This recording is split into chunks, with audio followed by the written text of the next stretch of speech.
EAGLES. Eagles.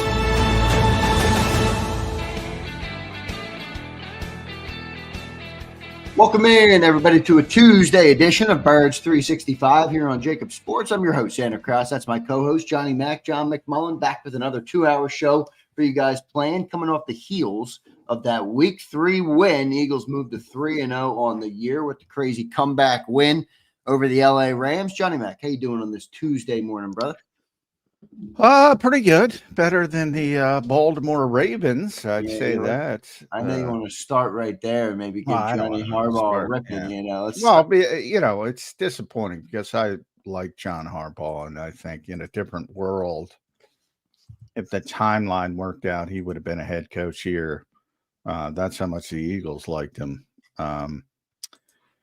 But, the timing didn't work out. And he has been a very good coach for a very long time. So I don't want to dismiss any of that. But the game has passed him by, man. I mean, you can't play 1985 style of football today, especially when you're playing a team like the Detroit Lions who are going for it on fourth down. I mean, they're up by a touchdown, the Detroit Lions, with under 2 minutes to go because the 2-minute warning just happened, and they're at their own 49. Now, John Harbaugh is punting that ball, pinning them back, and trying to win the game. What do?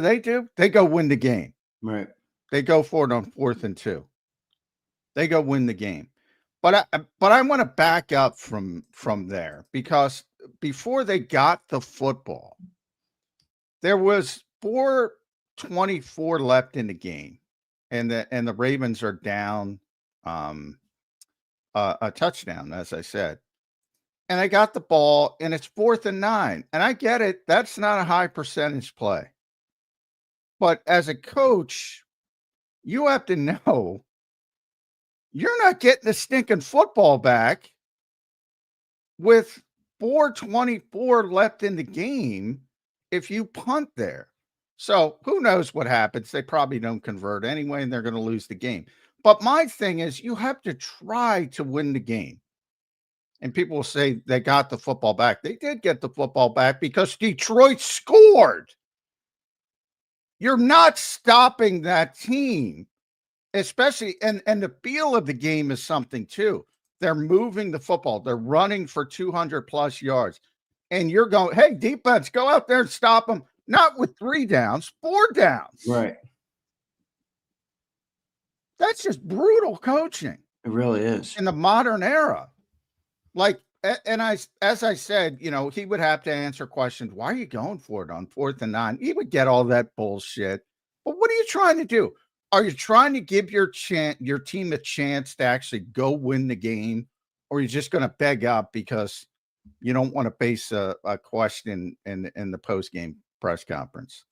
Ultimately, they're probably going to lose either way. But if you do it one way, you have a much better opportunity to win the football game than if you sit back and say, here, Detroit, we haven't stopped you all night.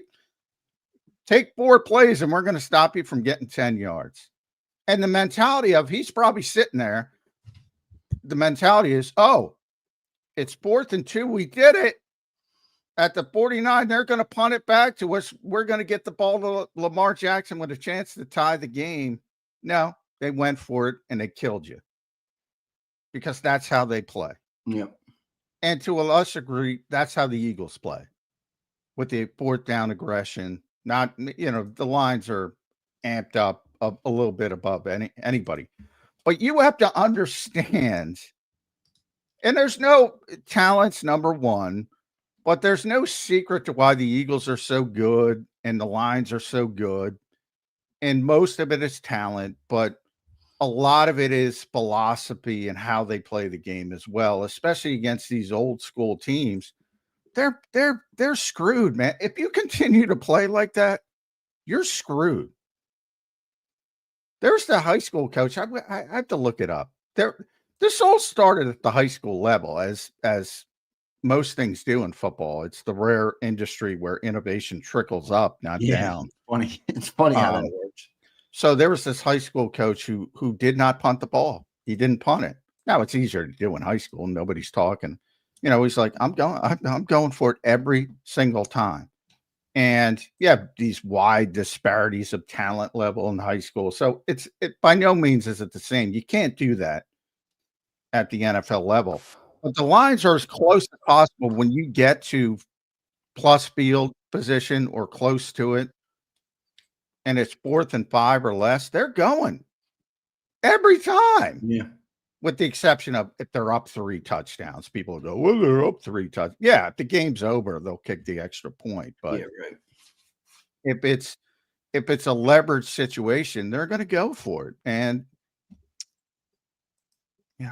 it just bothers me when you have these and these owners should take notice of this. You can't have these guys coaching anymore. Certainly not in the modern game. It's just not. It's not a way to win football games consistently. I don't necessarily like it, but that's the way it's evolving. Right, but that's exactly. I'm with you on that. It's not my favorite thing, but it is the way people play. So if you want to keep yourself in the game, John, have your thoughts on the Ravens? I mean, I don't know. Starting 1-2, they don't look as good as I thought they would look. Their defense, man, I don't think I thought their defense was going to be good. Their defense is meh. David Montgomery had 150 yards on 12 carries. That's like a Saquon Barkley versus the Rams game last year. 12 carries for 150 and 2 tutties. Well, I know you picked the Ravens to go to the Super Bowl because you kind of do every year because you're like, one of these years. One of these years, and that's why I'm so upset about John Harbaugh. Yeah, I don't know. So I'll get all McMullen's a Ravens fan. No, I think they're talented, and they're going to win a lot of games, and they'll be just fine, and they'll make the playoffs. And they haven't been the same defensively since Mike McDonald left, though. I mean, if you go back to last year, they were terrible early. They got better late. And I have these big name players like a couple times. Roquan Smith has got this big reputation, and he's just missing gaps, and he's out of. So I mean, they got some stuff to fix, no doubt about it. Yeah. But number one is fix your style of play. Fix your style of play. Detroit was 3 of 3 on 4th downs. Again, they go when you're punting the football to the Detroit Lions. I can't emphasize this enough, to the Detroit Lions with 4:24 left in the game. And I get you, there's 9 minutes. Well, it's 4th and 9. You got timeouts. That's what you do. No, it isn't. No, it isn't. Not if you want a chance. Not if you take your shot. You got the football, take your shot. I get it. Low leverage play, probably not going to work. Probably going to get shit on by all those people that are less than forward thinking, to be kind. But do you want to win the game or you want to lose the game? Right. Yep. On Super Chat here on the Ravens. William says, what's up, William? Thanks, everybody, for being here, guys. We got a bunch of great Eagles topics coming up, too. I do want to talk about that Lions team real quick, and whenever great football happens, we're going to talk about it here on Birds 365. William says, same old Ravens, SMH. Thought they were supposed to be world beaters this year. Talent without something between the ears is fruitless. That goes for coaching and players. That's like a Johnny Mack comment right there, kind of. Well, talent without something between the ears. And then I'll scale it back. I mean, look, they're going to be fine. I mean, people overreact. You got people spiking the football because Green Bay lost, and spiking the football because they're going to be fine. They're going to be a good team. Yeah. But yeah, you see the little things are troubling to me when you're playing these types of games, because that's what Nick Sirianni preaches and talks about all the time, is situational football. So when you get in these situations and you shit the bed in situational football, that bothers me. And for somebody with that much experience, like Andy Reid, I mean, that's who John learned under.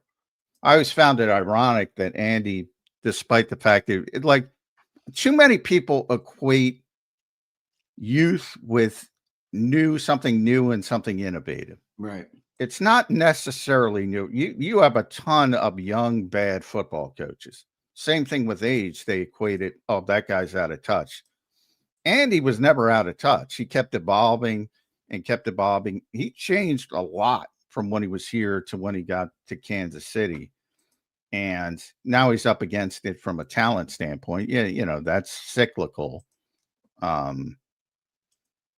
But, he's had that great Hall of Fame career. He kept evolving the entire way. And I often joke that the most innovative guys in football were always, for years, it was Andy and Bill Belichick before, talent caught up with him. Yep. And they were the oldest guys, except for Pete Carroll. But if you don't have that open mind and you're not willing to evolve, and that's what I see from John Harbaugh, you're going to get lapped. Yep, I agree. That Lions team looks pretty good too. I know they lost. Those coordinators, but they still look like they're pretty good. That offense. I mean, I think they had 40 something last week, and then they had 38 last night. So that team is humming already. It's going to be good. Going to be a good year in the NFC already. Looking like it. Johnny Mac, let's get into some Eagles topics. William, thanks for the super chat. Thanks everybody for the super chat.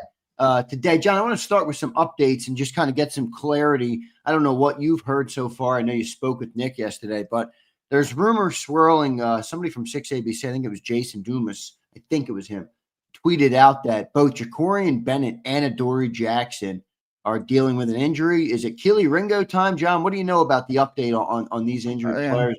I haven't heard much, but I did see that report, and it's not like he's some guy in relative obscurity. He does work for 6ABC. So I just didn't know what the update was or if there's any truth to that. Is it Keely Ringo time, John? What do you think? Well, Adoree's hurt. I mean, Adoree left the game. Right. He got hurt in the injury. Game. Yeah. Now, I talked to him after the game. He thought he was going to be okay. But again, players are not doctors. I said the same thing about Lane Johnson. Yeah, right. Sometimes they, so groin injuries are tough for cornerbacks. So wouldn't surprise me at all if he was unable to play, to be honest. Jakorian, he evidently got hurt on the final play on the Jordan Davis, walk-off. So a little bit more uncertainty there, and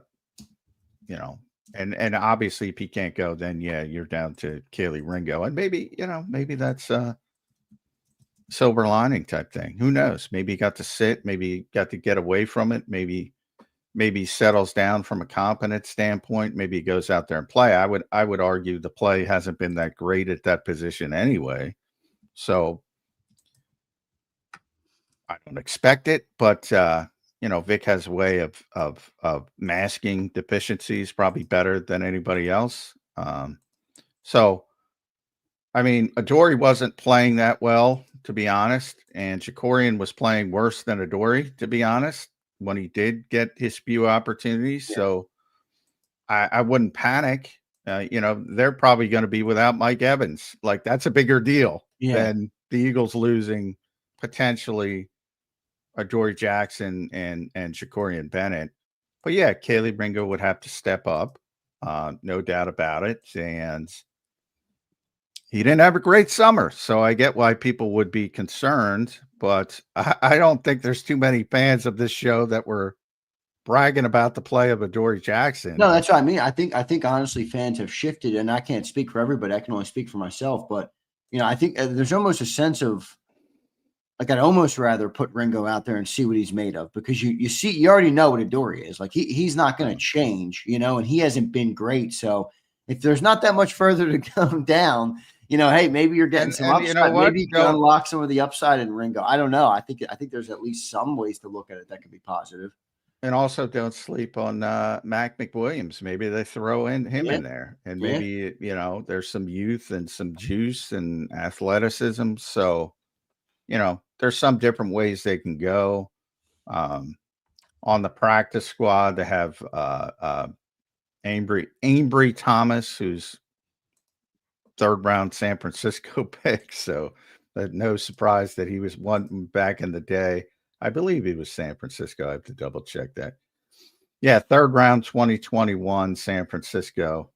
Bounced around a bit.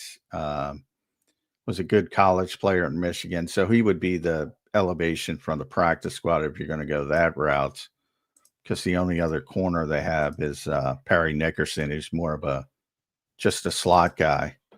And then you could go out of the box and play Cooper outside more. They played a lot of base against the Rams. Yeah. So There was more Sidney Brown playing safety than probably people thought they were going to see, and more Cooper playing outside, because that's what happens when they're in the base. So they could play more of that, not having Mike Evans. I doubt it, because why do they go to Sidney Brown and base there? Like, do they just like his style for that?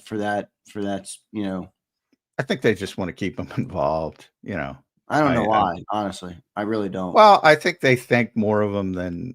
I don't think he's a bad player. I just would. I think I think you get more out of getting Makuba those reps. But whatever, it is what it is. I do think they complement each other, in that the strength of Sydney is going downhill, physical, right, and Makuba's strength is coverage, and so it makes sense when you spread the field in 11, and the Bucs are probably still going to spread the field, so you'll see Makuba much more than Sydney, but he does bring a physical presence that Makuba doesn't have, and obviously Makuba is a better coverage player, which is why he plays more.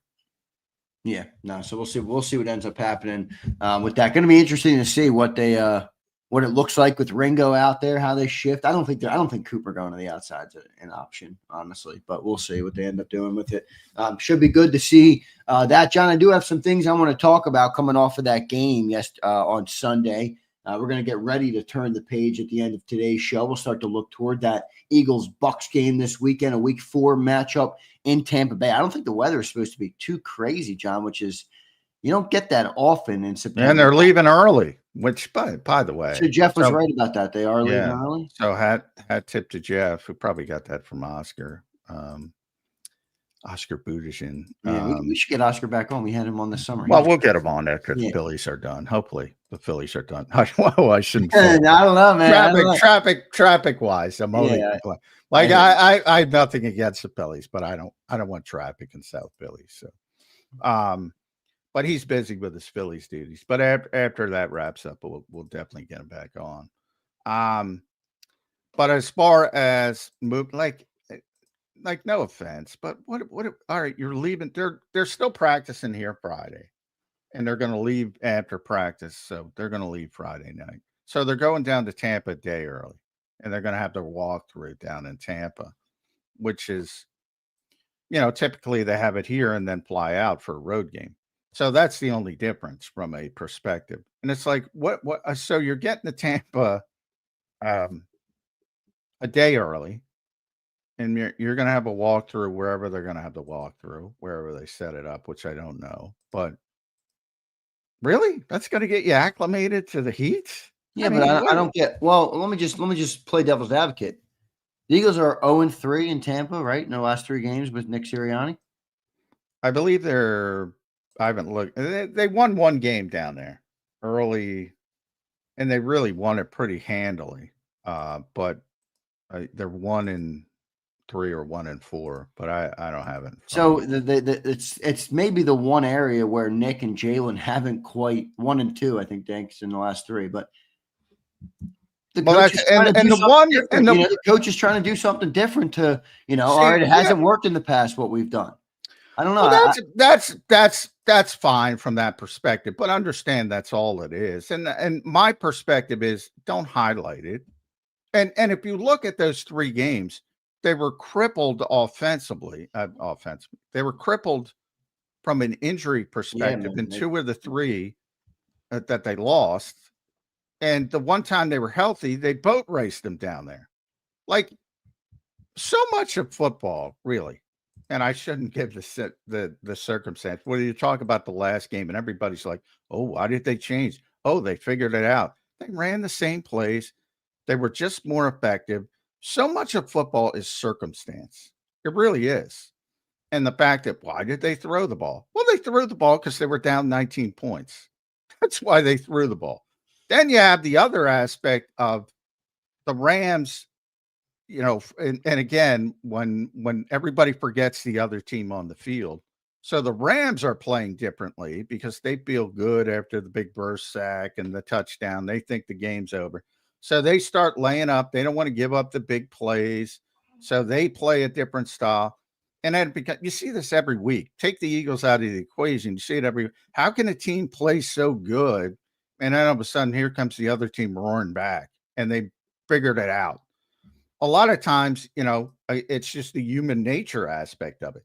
So much of football is circumstance. I would argue the Eagles' struggles in Tampa have more to do, not to say they handled the Heat well, because they didn't, but I would say it has more to do with the fact that they were crippled and didn't have AJ and Devontae and Lane Johnson. Then the weather and arriving on Saturday. That makes sense. And I don't want to highlight that and say, oh, remember when we were played so shitty because it was so. But I go back to when they had those joint. It was hilarious when they had those joint practices. I brought this up to Ed Kratz yesterday in Miami. It was so brutally hot. I mean, they got destroyed in the joint practice. They only had one because there was some kind of illness going around the Dolphins building, and they canceled the second one. But they got destroyed in that practice, and it was hilarious because the Dolphins have this brand new facility. It's gorgeous, by the way.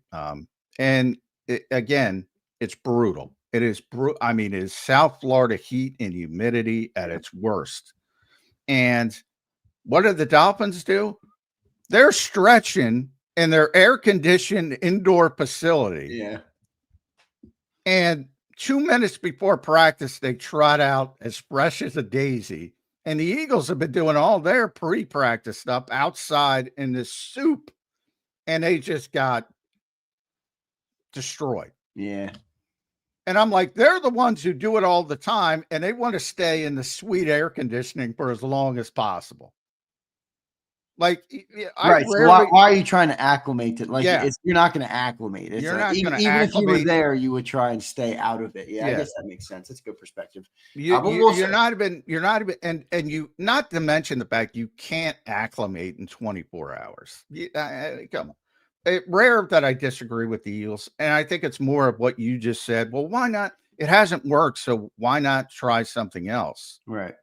Well, they know they didn't have their full allotments, and I think more of it has to do, and some of it, Todd Bowles tends to have their number from a defensive perspective. So I would focus more on handling what Todd Bowles brings and than worrying about the Heat. But that's me. Maybe it worked. And by the way, if it works, everybody will say, oh, they're acclimated to the Heat. I'm picking them to win the game, and I'm picking them to win the game. And I'm already telling people, because I'm not picking them to lose a game till they actually lose a game. I'm picking them to win the football game because they're the better team, not because of the Heat. Yeah. And AJ is going to play, and Lane. Well, we'll see with Lane. I shouldn't use him as an example because he did get hurt. So I'm not 100%, but he thinks he's going to play. Devontae's going to play. Mike Evans isn't going to play. Yeah, give me the Eagles. Yeah. I don't give a shit. What I don't even need the weather forecast. Give me the Eagles. It's supposed to be 88, speaking of the weather forecast, but man, they had to make a game in Tampa in September. And then to top it off, they had to make it at 1 p.m. So it's like middle of the day, like peak heat. John, am I fine? Am I wrong to be nervous about Lane Johnson? I neck and back, man. They're the two things I hate. Like, they just make me nervous, because they linger. They can mess people up. I know how it throws people off their game. I've seen somebody deal with a back injury in my life, and I'm just like, damn, it just constantly lingers. Now, I know it's different. I know these guys are getting the top medical attention and, all throughout, but I'm a little nervous about Lane. I can't lie. I don't like neck stingers, man, for a 35-year-old player.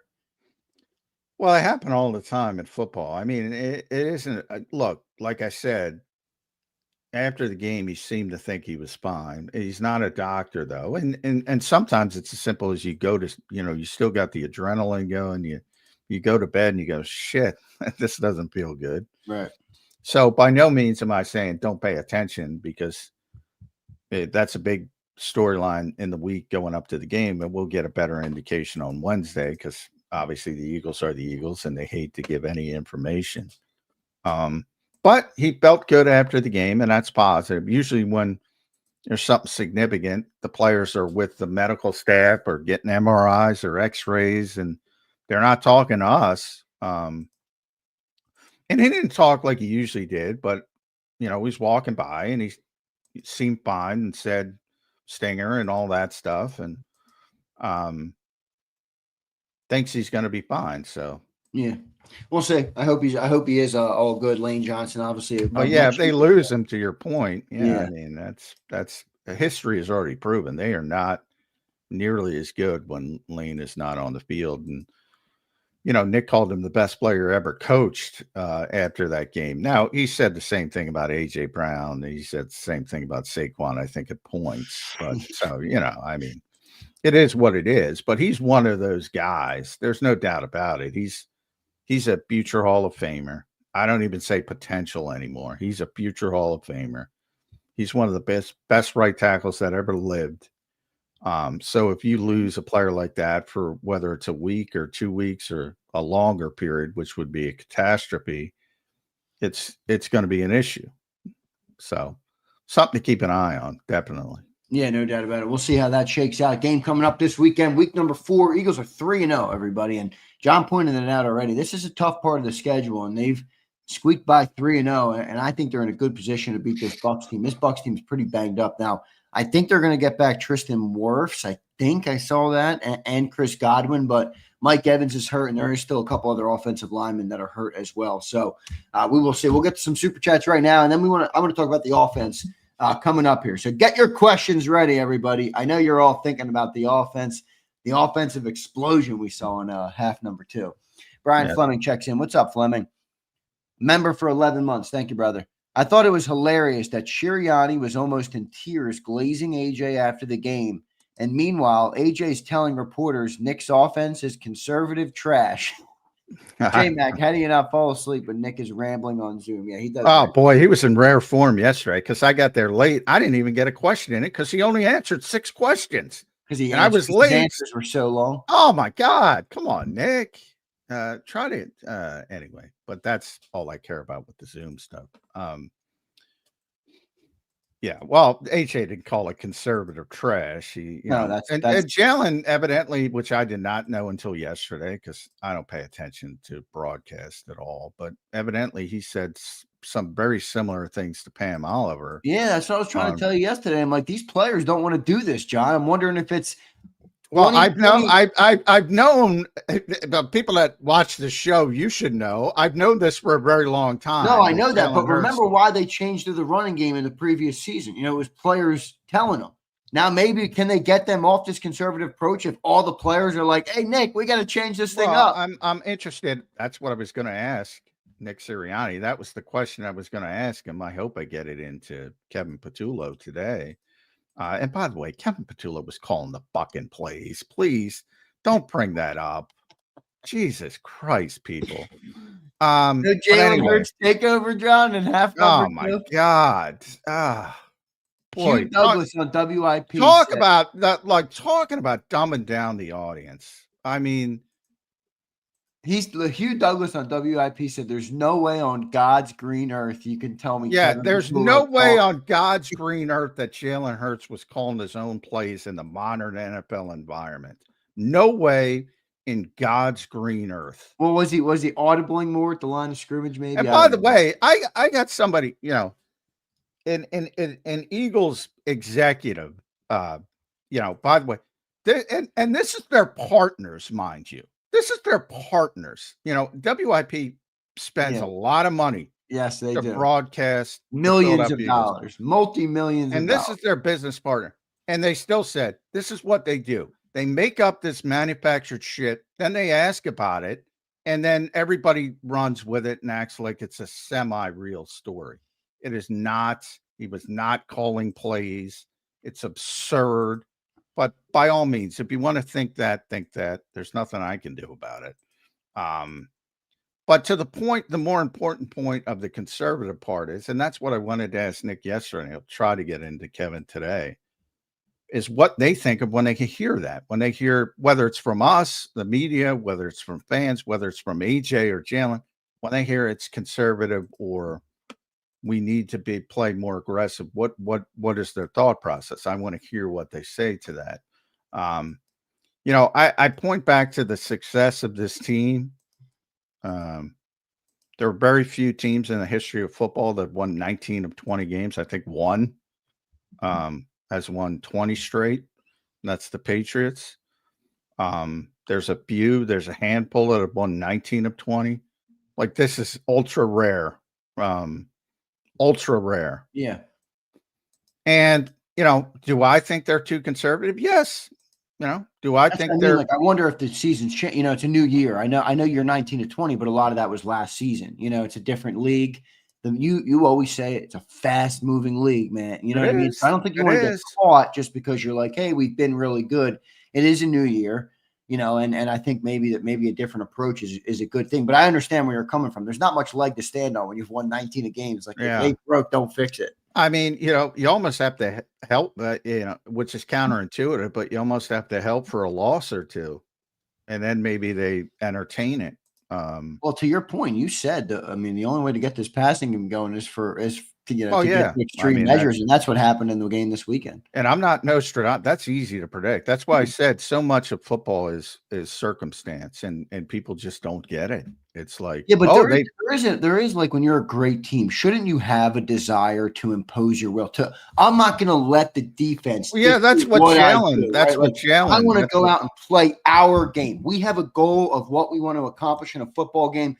I'm going to go and dictate it. Now if it doesn't work and you got to adjust, that's part of it as well. But I think the Eagles go into too many games letting it be dictated to them, where I think they're good enough and they have the players they need to kind of dictate what they want to do. But I get it. It's a lot of different ways to look at it. I think that's pretty much what Jalen said after the game. Yeah. But I think the Eagles coaches would argue, and they're not going to argue with their players publicly, but they would argue that, okay, well, then execute.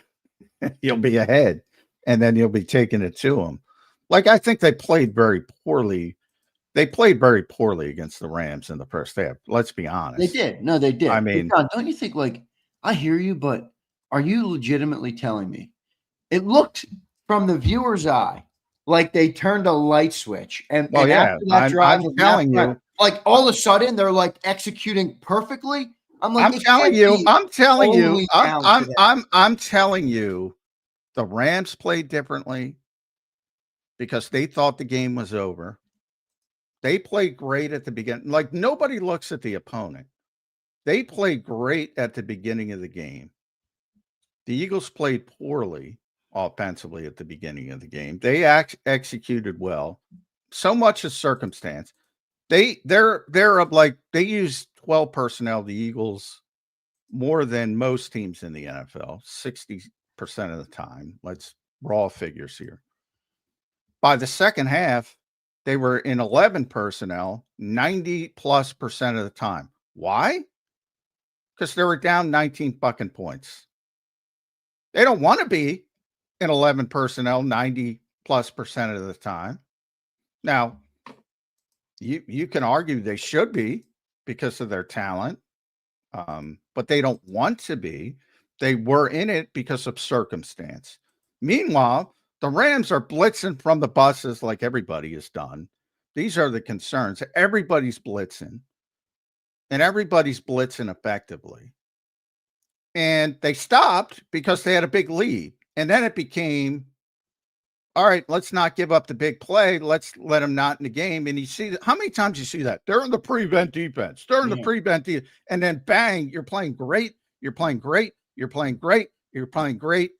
39-yard go route, 33-yard touchdown, bang, bang. And you're trying to eliminate those plays with your style of defense. Right. So part of it is the other team, which nobody takes into account. No, I do think I do think you got to add that in. Agreed.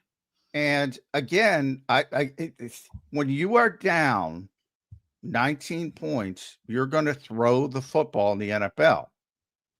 Doesn't mean you're going to be successful. So where the Eagles deserve the credit is being successful, because normally if you're trying to fight back from that kind of deficit, somebody's going to make a play on defense somewhere because you have to take more chances. And that's the whole philosophy of pulling back and not giving up. You say, well, he's going to overthrow it. He's going to underthrow it. Ball's going to get tipped. We're going to get the ball. And they didn't. And then the part is they got 2 blocked field goals, which, by the way, there were 17 or 18, I think, blocked field goals last year in the NFL. the whole league, 17 or 18. Right. I forget the exact number. And there's probably 3 or 4 or 5 of them in a given game. Yeah. Every game. Well, no, there's not. There's No, not blocks. I'm saying field goals total. So add up all the games in the NFL times however many. That's a lot of field goals. There were 4 walk-off wins from a kicking perspective over the weekend. And there was 1 walk-off block field goal, right. which, again, and that's your second in the game. And Cardi, it was such a weird game for him because he was so good on kickoffs. He made 4 kicks to start the game. He looked like he was on his way to special teams player of the week. And all of a sudden the ball's coming out low. And, Davis and Carter are getting this immense push. And by the way, the Eagles deserve credit.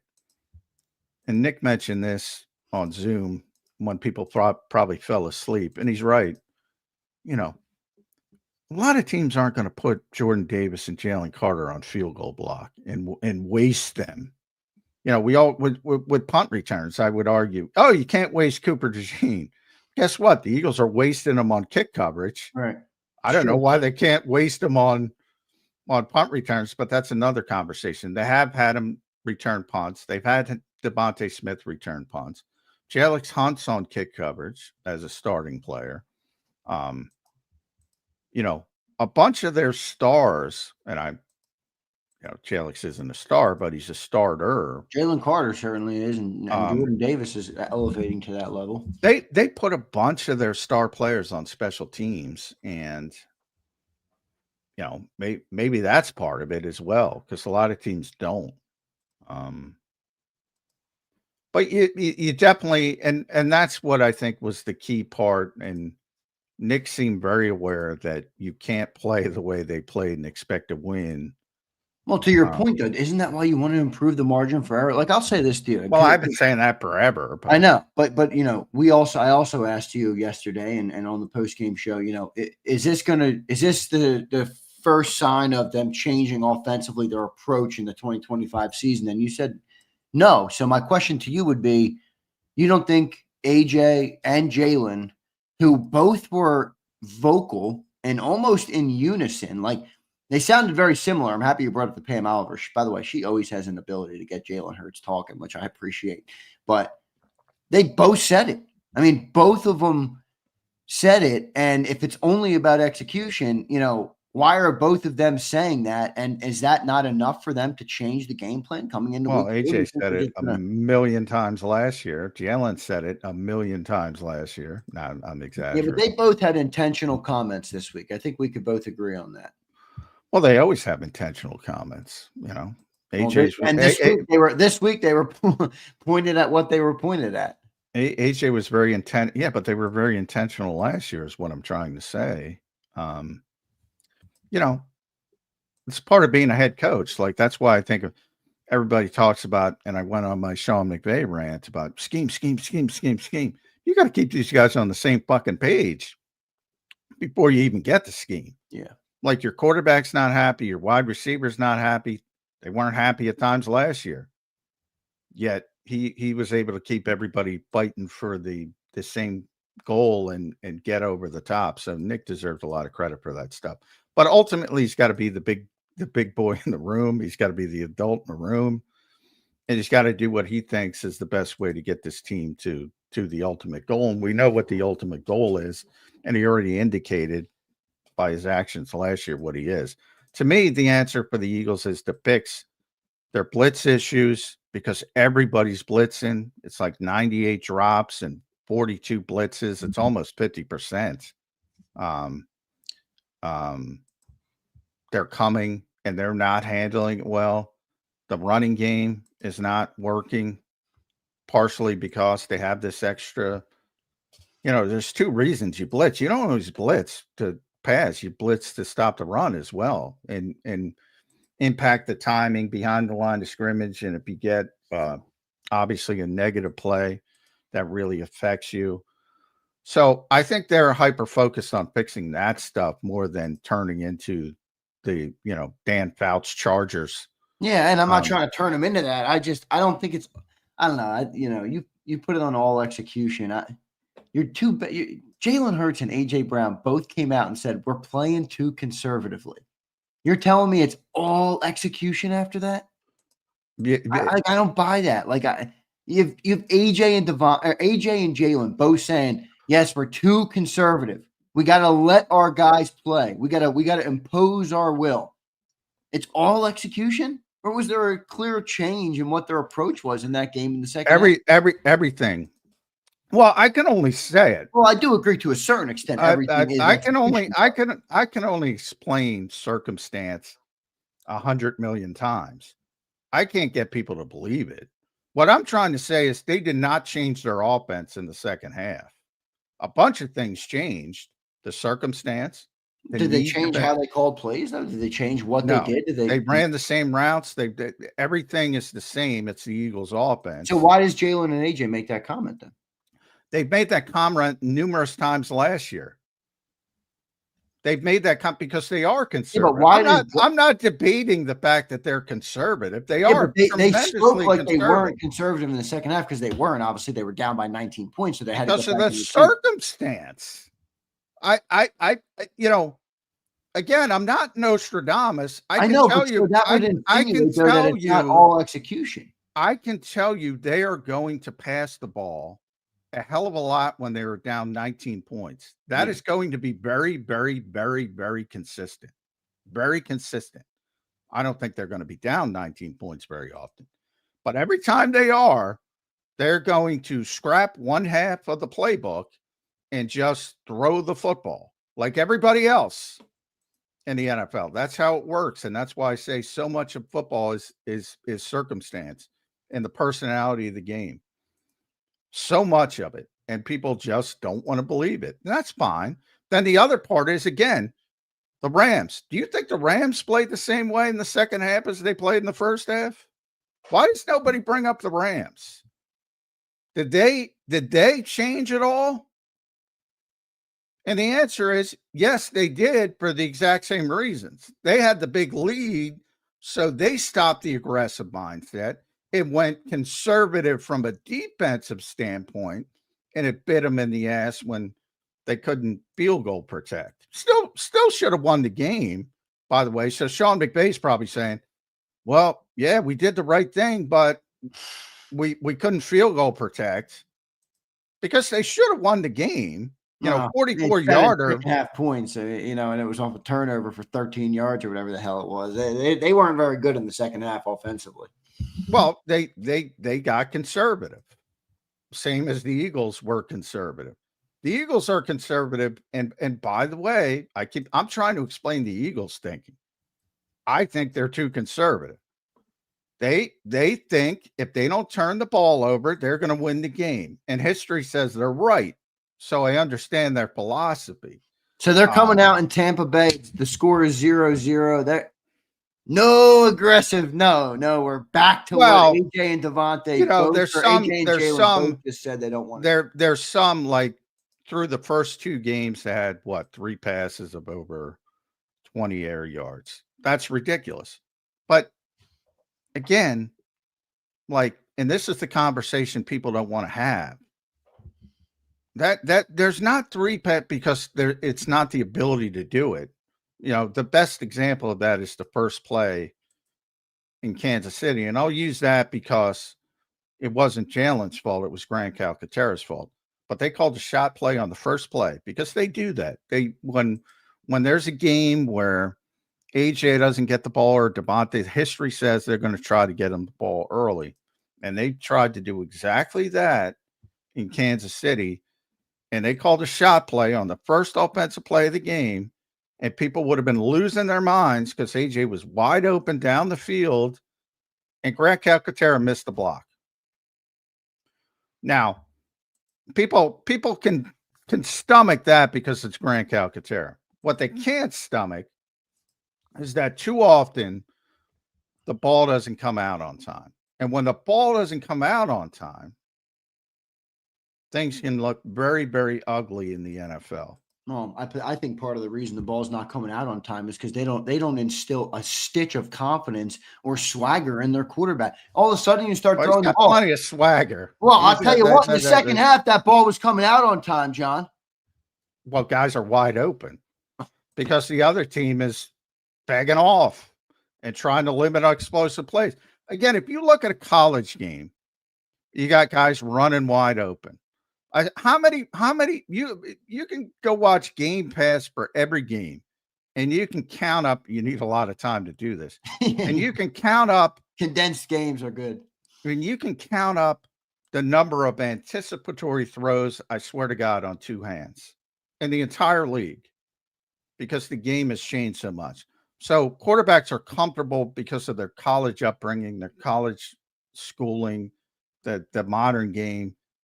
They're comfortable throwing to open receivers. So the old school timing route where the ball's coming out of the quarterback's hand before the receiver even breaks, those are few and far between. Oh, You saw it last night with Jared Goff. In the second half. Jared Goff, He's great. When he's clean, he's the most accurate quarterback in football by far. I don't know. The one thing I would disagree that you said is, like you said, everybody was wide open in the second half. I think Dallas Goedert was wide open, but other than that, I mean, AJ Brown made quite a few. The go route. I mean, the go route is the go route. It's 50. That was a beautiful ball by AJ or by Jalen. And the back shoulder stuff. That's just an NFL staple. Jalen's really good at it. Yeah. Those are his best throws. Go route, deep shots, back shoulder. He's really good at it. Those are modern NFL staples, and he's really good at it. All right, everybody's got. I'm not trying to push back. Everybody's got $99. Go clip it. Send me all the clips of these anticipatory throws. By the way, the NFL as a whole, because there aren't a lot of them. Show me the clips of guys, the ball coming out before the guy breaks, because I'd love to see them. Every player can certainly get better at times, but the way you're explaining it sounds like it is 100% player execute. Like it has nothing to do with Kevin Patullo. Yeah. Coaches are way fucking overrated. Overrated. They still have something to do with it. No, sure. Compared to other sports, yeah. That's why I'm like, I hear you, but at the same time, Jalen literally said, "We got to stop playing to lose." Like, doesn't that insinuate that the way they were playing before the second half was putting them in the situation you're talking about? I guess my question is, like, why did because of the way he phrased it, but like he said the same things last year. Like nothing has changed. Yeah, but last year was coupled with a historic running game. It's tough to, we don't have that right now. Well, so you're going to have to win other ways. So, you're still not turning the football over. So from the standpoint of having Saquon Barkley, having the offensive line they have, look, if Lane Johnson's out for the season, they got to change the way they play. Oh yeah. Yeah. That's going to be, I don't think that'll happen, but yeah. Again, circumstance. If circumstances change, so much of football is boiled down to circumstance. I hear you, but macro, John, macro. Like AJ Brown, more aggressive though in their offensive approach. Macro. AJ Brown. Well, I've said that when they were winning the Super Bowl. I said they were too conservative. I'm the one who's been saying this for a long time. And I've said, how many times did I say I thought the Eagles were unfair to Jalen Hurts last season? How many times have I said that? Nothing has changed for me. I'm just telling you how the Eagles approach it. I see that second half, and I'm like, the Cowboys. This is why I want to be more aggressive. We squeak by the Cowboys with literally Jalen Hurts having to make everything happen with his legs. And then they go up against the Giants. Russell Wilson throws for 450. And they go up against Caleb Williams and the Bears, and he has his best passing game of his career with 300 yards and 4 touchdowns. Meanwhile, we can't move the ball with A.J. Brown, Devontae Smith.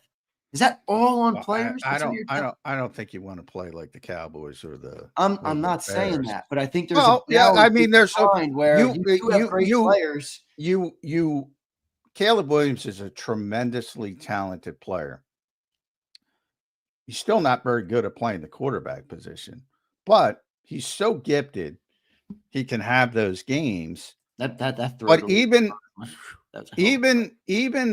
even with somebody that gifted, you have to play a certain way to put up those types of numbers. And I don't think you want the Eagles playing that way. No, I don't. But I think there's a median that we got to get to, man. I don't think I'm so like I've heard so many times we don't have the quarterback that can throw, and it's like, dude, we can throw more than we do. All right, we can throw more than 8-yard routes. All right, like what? Come on, let's be a little more. We got AJ and Devontae. Impose your will a little bit. They did that in the second half. Circumstance. I mean, I can only say it. So what's They're your down 19? So they're down 19. Right, I know that. So your expectation for the Bucs and moving forward is just. So my question is, you're not down 19, and that's the way you want the Eagles to play? I want because it was successful. And by the way, it was only successful because of 2 blocked field goals. I mean, they would have looked better. Well, no, it was still successful if they lost the game and they didn't block the field goals. But what I'm saying is they would have lost the game without blocked field goals. You could argue that happened because of the gap they allowed to happen in the first half. You know what I mean? Well, yes. Second half, well, take the scoreboard out of it for a second. Take the blocked field goals out of it. The offense moved the ball very well in the second. But you can't take the circumstance. The offense moved the ball because the Rams didn't play the way they played in the first half. I got that. I was just saying, you were saying it didn't work because they could have lost on a field goal. I think even if they lost. No, I'm saying from a win perspective, loss perspective, they would have considered it a failure. Now, Nick said after the game, I still would have been proud of the guys for fighting because 44, let's be honest, 44-yard field goal in the modern NFL is a chip shot. That's crazy. If you protect even remotely well, it's crazy what these kickers are doing. You got guys banging through 60-yarders to win games and yada yada yada. So, winning clouds everything, just like it clouded everything in a positive way last year going to the Super Bowl. Like nobody talks about Carolina. Nobody talks about all these awful passing games that happened last year. And there were a bunch of them. Baltimore, Washington. There were a bunch of them. There were a bunch of under 150-yard games. I think there were 5 or 6. Like, this is nothing new other than it happened in weeks 1 and week 2, except in the middle of the season when they went on to win the Super Bowl. Yeah, I guess look, I hear you, and it is all good, valid things to add to the conversation. My problem would be, I listened to Hurts talk about the one game he played successfully last year. It was, they let me out of the straitjacket. Yeah, and then they let him all the time. He does it all the time. I know. And they do it again, and then now I'm being told like it's literally just execution. It's like, really? Jalen is telling you we play a certain way, and that involves a straitjacket on me. And I got another question about Patullo, and we'll get to that in a second. Well, what do you think Matt Pryor not being able to block the blitz is? Do you think he's not understanding of what it is, of what his job is? What is it? Well, that was more Saquon, wasn't it, that play? Well, it wasn't just one play. I mean, they couldn't handle the blitz at all in the first half. By the way, this is why sometimes I hate PFF. Did you see where they had Matt Pryor graded yesterday? Yeah, because it's play to play, and it's about the run game and the pass game. And people don't understand. People don't understand the grades. So yeah, no, I get it. And when you have a perfect, it's never perfect. That's all. And when you have a very small sample size, it even gets skewed more. Yeah, right. Because you have very few. Like, you don't get extra negatives because one play looked bad other than it was a bad play, and maybe the next 3 plays he's doing his job.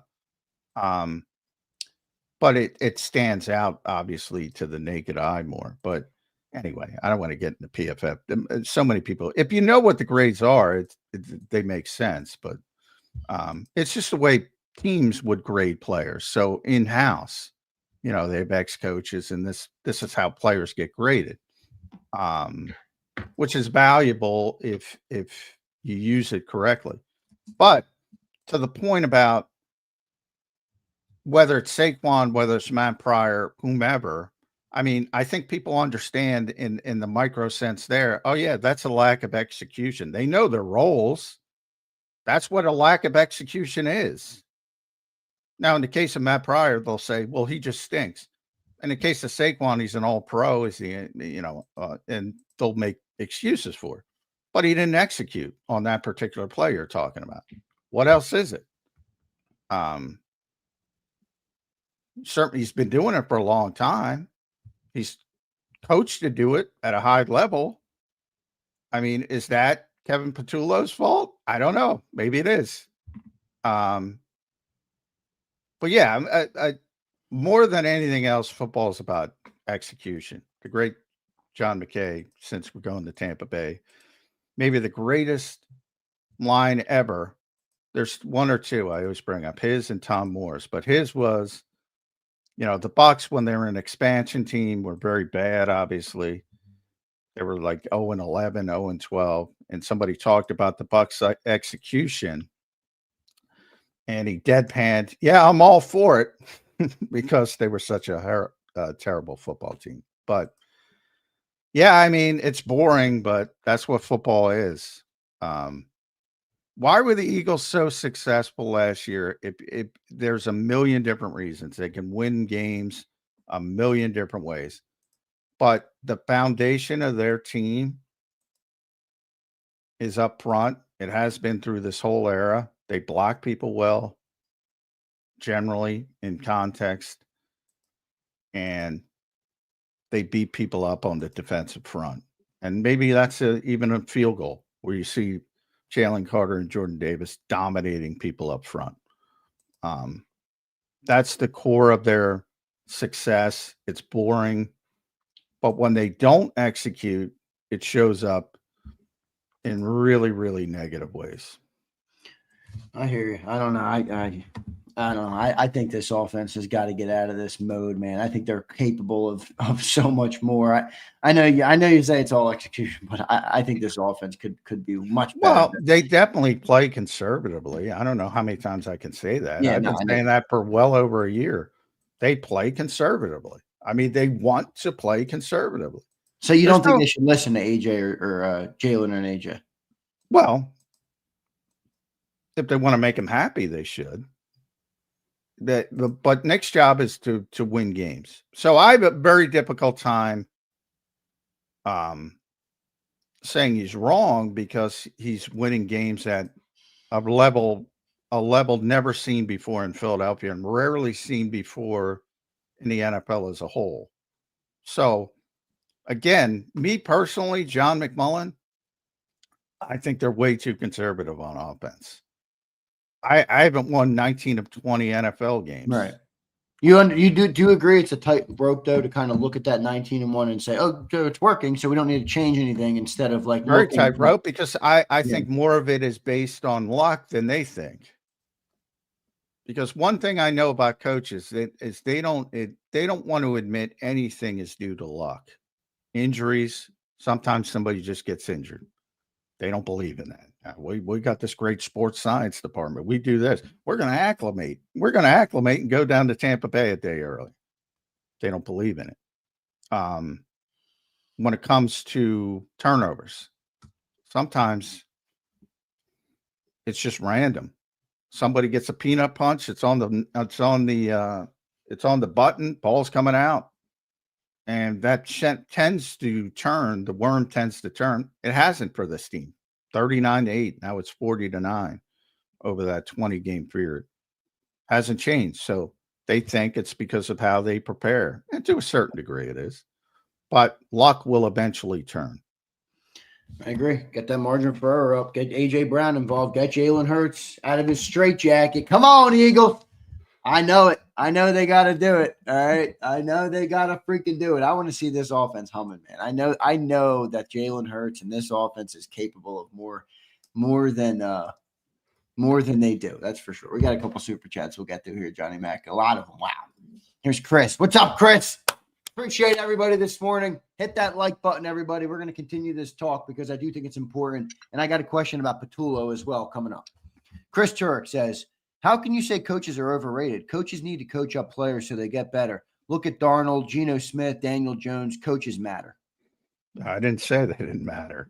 Number one, I said talent matters more than coaching, and by a wide margin. By a wide margin. Your goal, I say it all the time, if you listen to this show, the goal of a coach is to get a player a little bit farther than where he would have went on his own from a talent perspective. That's where the technique and fundamentals come into it. And the Eagles are great at it, by the way. Don't you think that there is like a bigger downside for coaching in terms of what I will say? Darnold, though, Geno Smith, Daniel Jones, both of them have clearly showed the talent, right? Like you just said, the talent's more important. You got to make them a little bit better. But if you don't have the right coach or the right team, I guess team would probably be more organization. Well, you have to build the right way. Yeah, I bring up O'Connell's quote all the time. More organizations fail young quarterbacks than young quarterbacks fail organizations. Number one, you have to have an offensive line. You have to block. Quarterback can't do anything. Daniel Jones, that's the funniest story. No offense, Chris, but I'm the one who says all the time, look at Patrick Mahomes in the Super Bowl. He didn't get bad. The Chiefs couldn't block the Eagles. And his other Super Bowl loss against Tampa Bay, same thing. He didn't get bad. They couldn't block Tampa Bay. Tom Brady's 2 Super Bowl losses to the Giants, same thing. Front four dominated. This may be the greatest quarterback of all time. You can't play offense if you can't block people. Coaches are very important, but the point is, like Jalen Carter is a perfect example of this. If Jalen Carter ever gets the technique and fundamentals down to match his physical ability, look the hell out. Yeah. Because he's not the most fundamentally gifted player in the world right now, and he still dominates. Now, he's getting better, and he's getting better, and that's the job of Clint Hurt, to get him better, to get him as technically sound as possible. Coaches matter.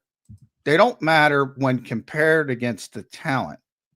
Like if you're blaming Nick Sirianni for this team losing on a particular day, and you will, because Eagles fans are Eagles fans and football fans are football fans, and they don't want to blame the players. They want to blame the coaches, and that's fine. That's part of the job. But yeah, talent means more than coaching, which is what I said, and that's easy. Every coach will admit that. Right. Nick Sirianni will tell you that 100 ways to Sunday. Players, meaning talent, plays, meaning play calling, more game planning, formations, scheming is what he's saying. When he says players, play, plays, formations. Players are always first. Always, always, always. And if you don't have talent, Bill Belichick may be the greatest coach that ever lived. When the talent started to atrophy, done. Brian Fleming checks in. Good point. Brian Fleming checks in. What's up, Brian? It's not execution when we run inside zone into a 7-man box. We did do that. 5-0 lineman, even with a fullback or a tight end, only Dallas can block. 12 and 13 personnel is irrelevant. 7 over 6. Yeah, well, 12 and 13 personnel is irrelevant. I mean, come on, Brian. They do run that a lot. Well, because they have Saquon Barkley. Yeah. There's such little things, like I bring up the injuries to Johnny Wilson and Ben Van Sumeren every once in a while. Like those are bigger than people realize. But as far as, the modern game, here's the thing, play calling and because evidently you, Douglas, set this up yesterday. The way they play the modern game, most, and certainly the Eagles, is every play call has 2 options for the most part. Not when you're down 19 points where you're throwing out half of it, and that's when you hear kill, or can, depending on the team. What you're doing is toggling from one play to another, Right. Run to pass or pass to run. Basically, it's the quarterback's job to look at that front and say, well, this is going to, if it's a run play, one play is dominant. So you might come out of the huddle with the run play being the dominant play and then kill to the pass, or vice versa. And that's where if you hear watching the broadcast, you'll hear kill, kill, kill, or can. But they're changing the play at the line of scrimmage. But the play call is baked in with two different plays. So they're going from one play inside, outside zone. It's not that complicated, because that's another thing. Modern offenses aren't that complicated, or the pass play off of that. So, there's a misunderstanding of what's going on. But as far as execution, look, everything is about execution in the NFL. So when you say it's not execution, it doesn't matter if it's the Philadelphia Eagles or the Carolina Panthers or whoever you think is the worst team in football. Everything is about execution. No, I know, but there obviously different plays, if executed, have different levels of upside. I think they got to call things that have that big upside. And then, well, I mean, people love innovation. You saw Detroit run the option. You're not going to see that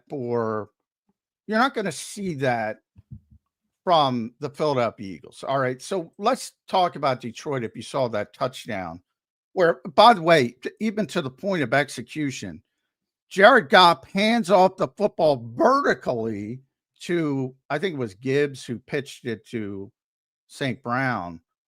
He even did it differently, the handoff. So Gibbs didn't have to fumble with the football to get the option out to St. Brown. It was perfectly executed. Now, nobody's more creative. Nobody's more innovative. Nobody's more explosive than the Detroit Lions. Now, go back to when they got eliminated, which had more to do with talent because they were so up against it defensively because of all the injuries. But right. Go back to the game. They were still fighting and clawing and scoring a bunch of points, and they had a chance to get back in the game. And here comes Ben Johnson running a trick play, putting the football in the hands of Jameson Williams with the season on the line. Not Jared Goff, Jameson Williams. And he throws the ball, interception, season over. Be careful what you wish for. When that shit works, it's really, really cool. And you're going to be on ESPN and everybody's going to play the highlights on TikTok. What a tremendous, innovative play. And it is. But be careful what you wish for. That's all I'm saying. I hear you. Here we go with Prince. Prince, member for 13 months. Thank you, Prince. J-Mac, what are you talking about? Jalen clearly said we did it to ourselves. He's saying they're being too conservative on offense. We need to be more aggressive. So clearly they changed something. Yeah, the circumstance of the game changed. Prince, you're here every stinking day. Are you going to sit here and tell me that I haven't been the one saying they're too conservative?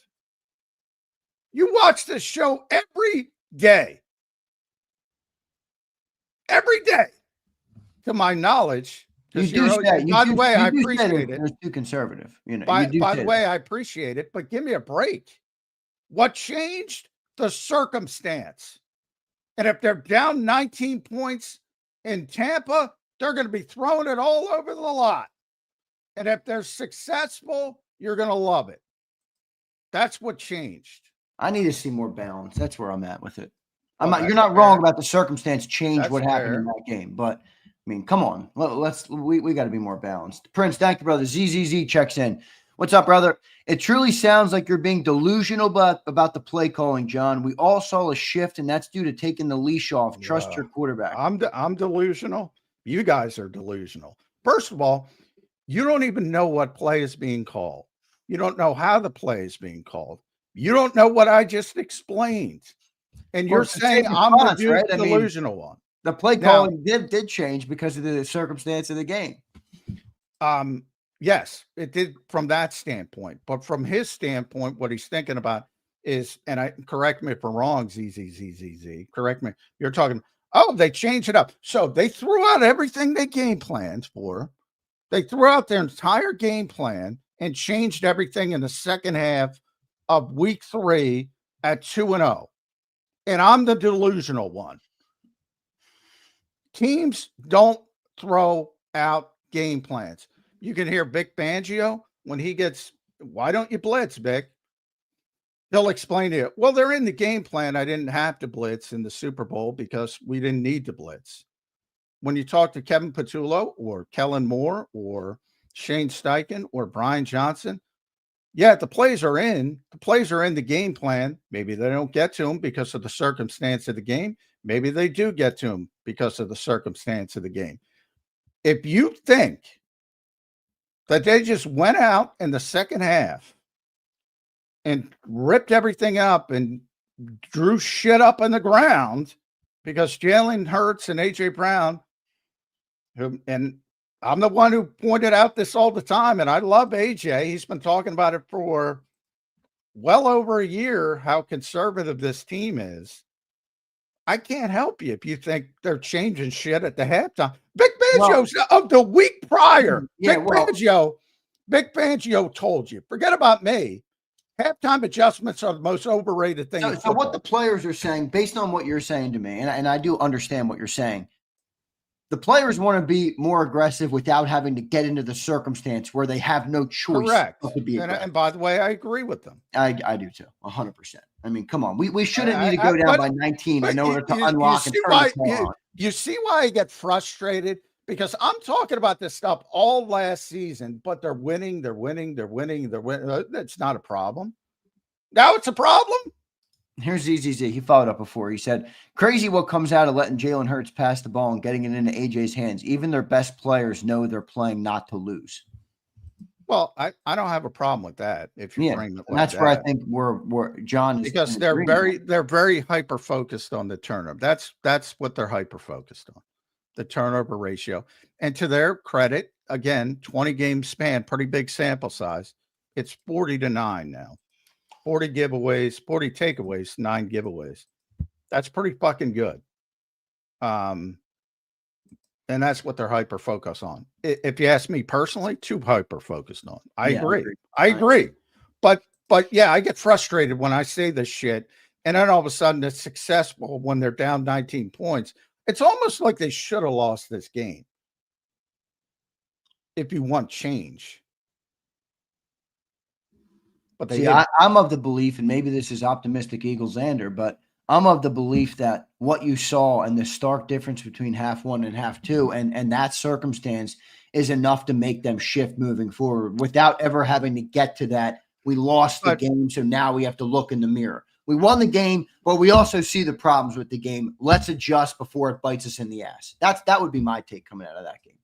Well, that's their mentality, and hopefully they realize they've been a little bit too conservative. I could see that happening, but they're still going to be a run first team that leans on their offensive line and the running back until circumstances change. Now, they haven't been able to run it as effectively. So maybe at some point the same thing happens in reverse and say, well, it's just not working. We got to shift. That's possible. But ultimately, I think the offensive line's too good if everybody stays healthy, or Landon gets healthier, and Saquon's too good to continually be bottled up. So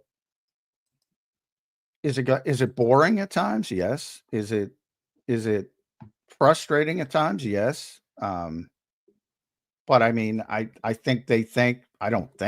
know they think that's their strength, right? And they're going to lean on it. Yeah, I proven otherwise. I know what you're saying. William says, what's up, William? Thanks for the big super chat, man. Appreciate everybody, guys, for all the supers today. The support of the show does not go unnoticed. We appreciate each and every one of you guys. William says, it is simple. Everybody on God's green earth knows that you stop Saquon first. So you have to pass to open up the run this year. We cannot cut and paste last year's offense like nobody watched us play and win it all. Balance. I agree with that. I agree. I don't think you can just look at, hey, we're 19-1. And a lot of those wins, obviously, most of them came in last season. Let's just do the same thing. That's where I don't like the approach this year. You got to evolve. I think the biggest difference this year with defenses playing the Eagles, and it's a big difference, is the blitzing. Meaning that they're more successful blitzing, or that the Eagles are struggling more with the offensive line? Well, they're blitzing a shitload. Like, it's almost 50% of the Eagles dropbacks they're facing blitzes. Yeah. That was not the case last year. The heavy boxes were the case. Like, they ran into nobody played more heavy boxes against the Eagles than the Rams, and they gave up 460 rushing yards. Yeah. The Which biggest difference, the difference, offensive line was blocking better though last year, because heavy box is tough to get through, but once you get through it, that's how you get. Well, that's exactly that's how you get to 70-yard runs. Yeah. And Saquon talked about that. But their biggest problem offensively has been inability to handle the blitz. And until they fix it, I think certainly Todd Bowles is going to do it. Certainly Brian Flores is going to do it coming up. Those two guys. Until they start handling that better, and it's a conflation of things. It's, the offensive line hasn't been as good. Landon's not as healthy. Saquon's not as good. Pass protection. Jalen's not getting the ball out on time. Jalen's not seeing the sight adjustments on time. It's tough to see until the all 22 comes out, and it does each game. Sometimes it's the receiver's fault, and they're not breaking off. Sometimes they're not on the same page, which is why they talked about communication, which all comes down to execution. But people don't want to hear it because it's boring. But that's every NFL game. Yeah, I got you. Literally. So when people say execution doesn't matter, I mean, well, no, it clearly does matter. My thing would be, I want them to put the players in a position where when they do execute, it's more than 8 fucking yards. Let AJ Brown go. Let Jalen Hurts go. Now, if they're not if you're telling me they're not executing, if somebody's got a zero blitz on, there's 2 ways to handle it. A, the ball's got to come out quick, so it's going to be 8 yards. Or B, is it just me? Or go ahead, finish up. Or B, it's going to be a go route down the field, and they've been very successful with those go routes down the field. Maybe they should just chuck it up. Is it just me, or does it feel like, or it seems like to me, they have nothing built into the offense to handle those zero blitzes with a quick release for Jalen? Like, it's like, look to the go route, or it ain't, or nothing. Wow. But that's not the goal. I'll just say that. Look, anybody can go look up the Phillip Rivers Indianapolis offense. Go look at it. Go look at it. Go look at it. Everywhere. Yeah. So that's more quarterback based, like Jalen has to call them at the line of scrimmage?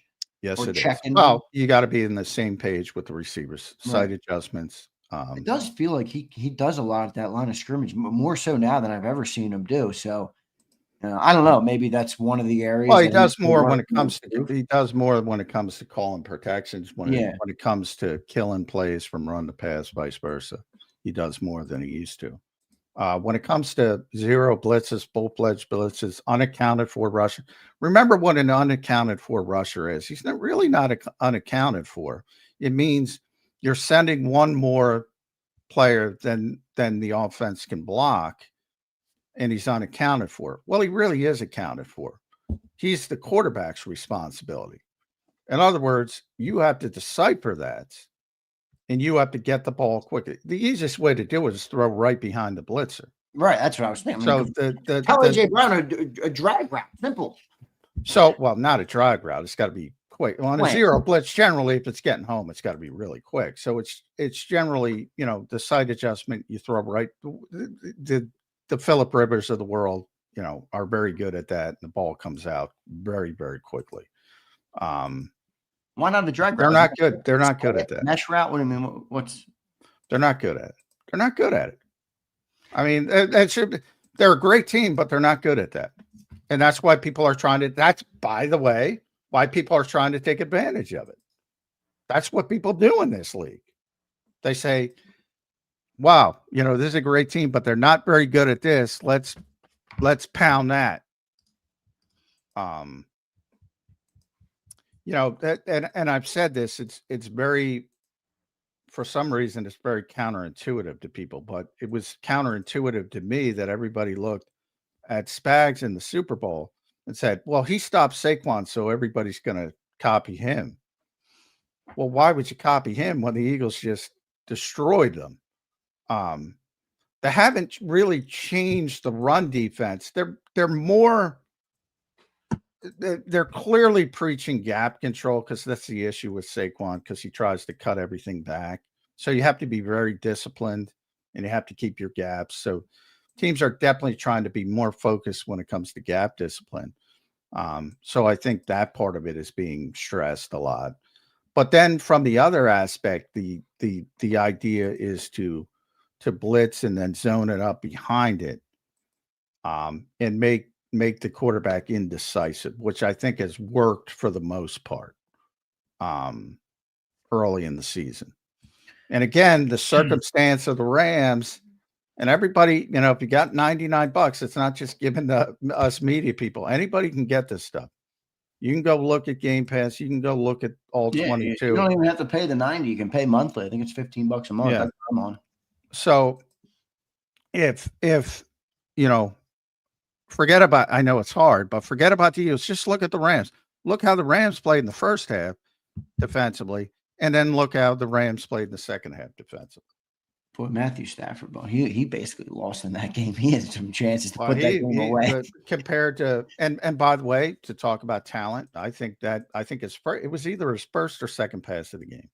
Jalen Carter was all over him. Yep.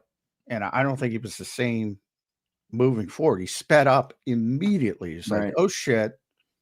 And then everything was sped up. Get that ball out. Yep. Yeah. Here we go. William again. William, thanks for all your support today, brother. A lot of super chats from you. We appreciate it, man. I'm going to get to every single one of them. William says, let this sink in. We are a Ferrari. I agree. If AJ, Devontae, Goddard, Barkley, and Hurts all score one touchdown, 35 points with passing just over 200 yards. We, in essence, did that in a half. Imagine if we start out and flip our mindset. See, I agree. This is my problem with their approach. I know it's perfect world thinking, but I do believe we have the players to, I know it's the NFL. I know you're not going to kill every team. I know you're not going to, but you could significantly, and as you always say, John, improve your margin for error. Let your defense start playing more aggressive to make some plays on that. Like, I think they can dictate these games way more than they do. Well, I agree with all that. What I don't agree with is ignoring, like, you certainly don't develop a game plan based on, we have to get AJ a touchdown, Devontae a touchdown, Dallas a touchdown. I mean, look, so much of football is reactionary, certainly defensive football, because the offense has the trump card. They know what they're doing. But so much of football is reactionary. You have to see early in the season, especially, you get, and especially when you're good. Like, I know the Eagles didn't expect to see this much blitzing early in the season. Didn't expect it, unscouted, because they don't know how teams on their schedule are looking at combating them.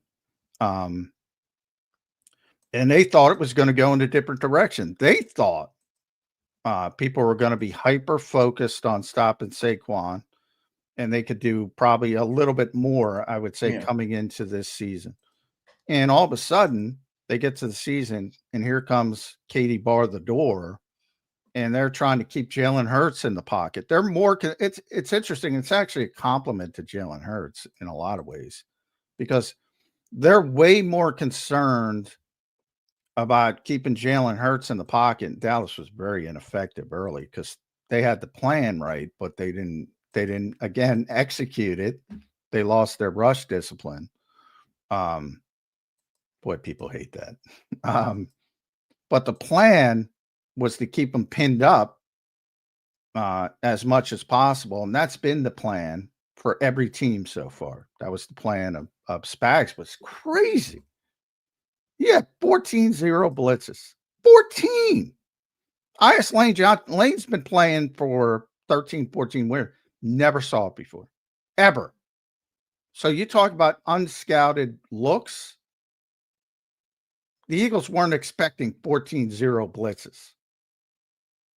And then last week again, the Rams do the same thing early and then beg off because they have a big lead. And that contributed to everything as well. But the unscouted looks. And now, you got guys like Bowles, and I brought up Todd Bowles and specifically Brian Flores because they're two of the best defensive coordinators in football. B, they're very famous for being aggressive and blitzing. And C, they might know that and change. You might see Brian Flores show up with a three-man rush and 8 guys in coverage. He's a whack job, that guy. He'll do crazy stuff. Now Todd's a little bit more. Yeah, he's a whack. I almost love it though, John. And by the way, I mean that as a compliment. Yeah, I know what you mean. He's not a follower. He's a madman, man. He is not. Yeah, he doesn't care what anybody else is doing. He believes in himself. He believes in his philosophies, but Todd's probably more. You can probably count on it a little bit more with Todd. Looking like Flores might have been right about Tua too. That's a different conversation, but yeah, whatever. Yeah, well, that's a bad way. Though, as a head coach, that's a bad way to handle things. No, I think he's completely right on the player, but that's a bad way to handle. Yeah, I know. I got you. But I love Flores. I say it all the time. Yeah, me too. All right, we got to keep rolling, John. These super chats, you guys are killing it today. I appreciate everybody. Here's Eduardo at the start. He said, "Y'all think the Eagles take a page from the Rams playbook and run Barkley on sweep runs instead of up the middle, whereas Vita is lurking?" No, I mean the Eagles are pretty inside zone, outside zone. Yeah. I mean he'll run some outside zone. It might affect it a little bit more, but where Saquon's greatest effectiveness is the cutback. So, I mean, if you're running outside zone, you're cutting right back into Vita. So it might work in different ways, but I mean Saquon's great. I'm not concerned about Saquon. As a runner, I might be concerned about pass protection. Yeah, me too. But definitely not concerned about him as a runner. He clearly looks explosive. The holes just haven't been there so far. But he's more of a cutback guy. So, I mean, they're going to run what they run. And Vita's a very good run stopper. But, the Eagles are I'll tell you, I use the term hubris.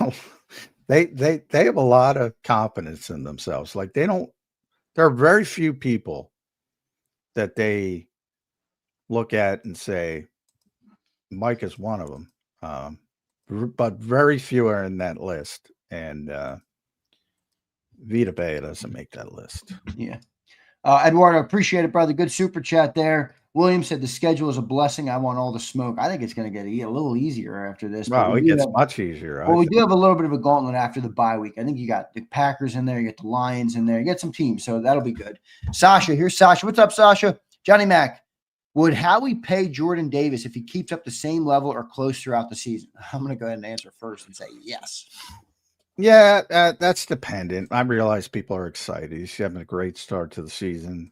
Great play. I mean, phenomenal. But I mean, I'll tell you what, if I'm Jordan Davis, I'm going the Milton Williams route and saying, all right, let me see how this plays out. Because if he gets to the open market, somebody might be willing to go past where the Eagles want to go. So, I always try to stress this is a two-way street.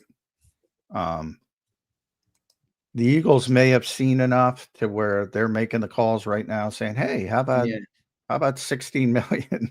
Yeah, right. And if I'm Jordan Davis, I ain't taking it. Nope. So no way. He's going to get 22 of the open market, man. So, I mean, it's a catch-22. If he keeps playing like this, he probably prices himself out. Because remember, they got to pay Carter. I think he's already improved his market his value in the open market because of the lure of the game and all that stuff does matter. Not every other team. That's what I'm saying. And I'm sure his agent is now, hey, maybe he likes it here. He's playing with a bunch of his best friends. He's having tremendous success. That's all he's used to with Georgia and the Eagles. Maybe that plays into it. Maybe he's more willing to give them a little bit of a hometown discount. But I'm saying personally, if I'm Jordan Davis, I'm waiting this out, man. I'm like, somebody's going to back up the Brinks truck if he keeps playing like this. Here's JD3. What's up, brother? More places should serve lunch food all day. I don't want a biscuit after a night shift. # serve lunch all day. JD3. Does Well, birds I'm the opposite. I love breakfast? breakfast the whole day. Like, there's a lot of. I'm a Oh, big you're a breakfast. breakfast. See, I'm not. No, Yeah, I'm I not a love breakfast. breakfast. I can eat breakfast any time of the day. It's like my girl. Love it. She loves breakfast food, man. I do not like breakfast food. Love it. Love it. Love it. Are you Love like it. pancakes and waffles, or are you like eggs and Everything. sausage? Eggs, Oh, omelet, the whole thing. Okay. Okay. pancakes, waffles. Not a big French toast guy. I like it, but it's too messy. I hate sticky stuff. You can ask there's nothing more I hate in my life than stickiness. I don't want. So you're out on syrup. You're not a pancake guy. Well, Are you just anal about not getting it on your hand? yeah, exactly. Okay. I love syrup, but yeah, I don't like it. I was I gonna do say, how not do you like syrup? I do not like sticky stuff. So there's kids around and they're sticking everything up. Johnny Mac's out on it. I am unhappy. Here's Tyler. What's up, Tyler? Member for 10 months. Thank you, brother. If it's all about execution, then can't they throw the ball with good execution just as much as executing the run? Everything about football, Tyler, is execution. I don't know how many times to say this. I mean, Here's what Jason. do you think they're doing out there? Yeah. Like when Grant Calcaterra misses a block, what do you think that is? When Matt Pryor misses a block, what do you think that is? Yeah. They don't know the job? I would say They haven't been taught the job? I would say don't set up your AJ go route. So I'm relying on a Calcaterra block. Not a good move. Jason Gates says, I made another live show. Finally, I just wanted to say what an epic comeback, but the first half, yikes. Hopefully this jump starts our offense. Go Birds. Yeah, I agree. Here we go. William again. Guess Jalen was talking to Bobo about the weather. I don't know.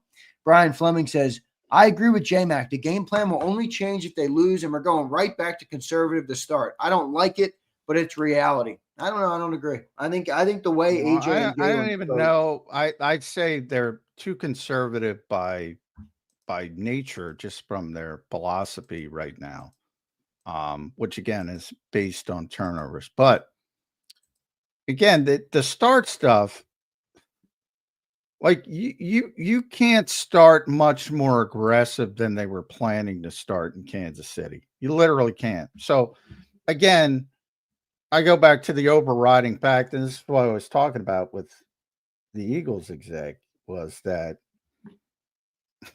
how many times have you heard me say this, Sander? I'm going to say it again. Clock it up. This might be the millionth time. All right. People don't judge play calls. They judge play results. No offense to any of you, because I have no fucking idea. You have no idea. Every single one watching this show right now, listening to the show, including me, including Zander, has any idea what play call they're making on a particular right, and what I went agree wrong. with you that we judge, And especially on the TV copy, where you can't even see. Yeah, the TV copy is crazy. The ultimately too is a little better, but I agree with you. We judge the results, but you have to admit also that there is degrees to which certain play calls are actually better calls. Now we're not privy to the information. I've literally had this discussion. I've told the story many times, not with Nick, because Nick's not going to give anything away, but I had this discussion with Doug. And yeah, I mean, there's a lot of times you guys don't realize where they have a great play call dialed up and it doesn't work for execution reasons. And to Doug's credit, said, so a lot of times I bleep shit up. Yeah. And that's what I wanted to do, because I know we judge results, but play calling still does matter. It's just hard to gauge. It matters, but it's extremely overrated. Okay. Brian, thank you, brother. Appreciate the super chat. Here's Brian Pump. What's a show without a pumper super? What's up, Pumper? Hey, fellas, any concern for a letdown at Tampa with an emotional win the week before? Pump's easing up, because I won't hold it against them. I think he had the Eagles at 0-3 at this point, but yeah, he did. He picked against the Eagles every week. He looks like he's picking against us again. Look, I don't think they're going 17-0. I don't know. Man. This team figures out every way to win.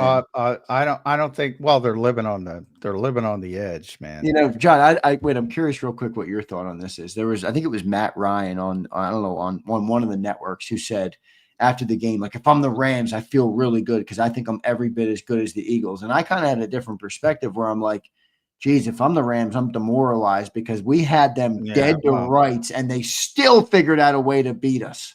No, I think Kyron Williams had that great interview where everybody picked up because he said, I hate the Eagles. No, but I agree. Everything else he said was really good. Yeah.